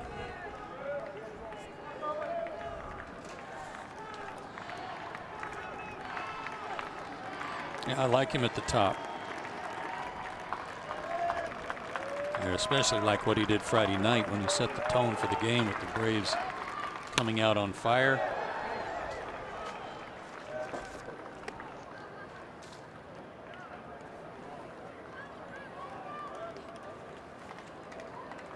Phillies are winning game 2 of their double dip, 5-0. That one's in the 8th. Vince Velasquez started for the Phillies in that one. He likes seeing San Diego. He once struck out 16 Padres. And that one's hammered inside the line. A fair ball. That'll take a crazy bounce off the wall. And Acuna's on his way to second. He's got a 3-hit game, and he turned on that baby pretty effectively, didn't he? I'll say. 6 for 9, leading off.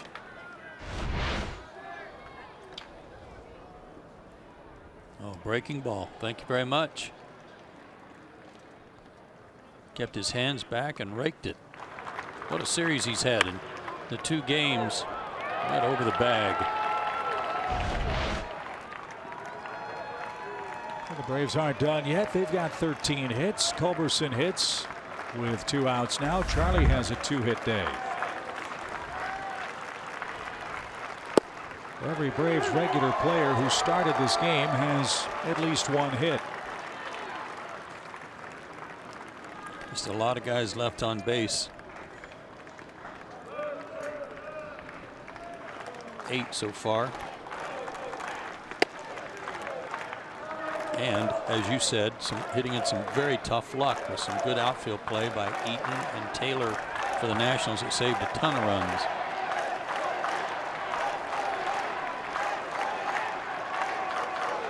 A ball and a strike.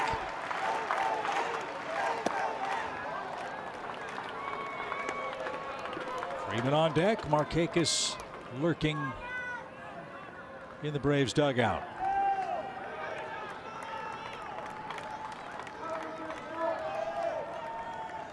Herrera trying for a 5-out save.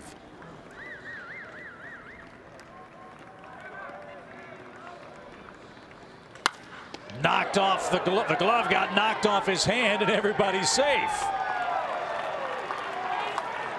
That was going to be a base hit and an RBI too. It'll be just a base hit. 3rd of the day for Culberson.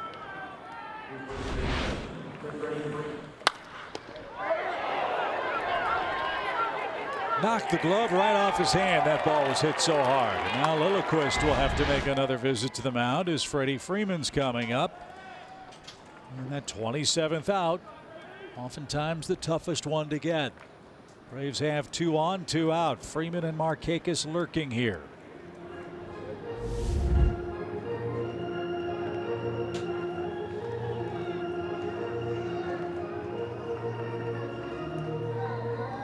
A lot of pitches for Herrera, 25 of them. A handful of those came in the 8th inning when he got the final 2 outs.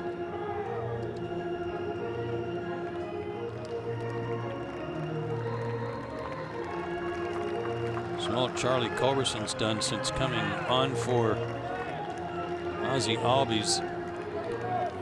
3 hits today, 2 hits Friday night, including a homer. Yeah, so 5 for 9. Not bad.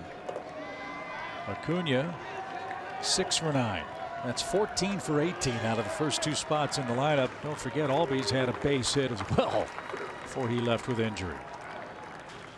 And Freddie swings the first pitch and skies to left. Soto is there, and the Nationals have won game 2. As Joe said, 3.5 hours worth of rain delays for the Nationals. It was worth it. They win 6-2, and they pick up a very important victory on a day when Max Scherzer pitched. Max wasn't super sharp, but he was sharp enough, Joe, to beat the Braves for the 9th time in his career. Yeah, those guys have to have the knowledge and the experience to pitch and win even when they don't have their best stuff. But Herrera picks up his first save as a National Leaguer and his 15th overall. So the series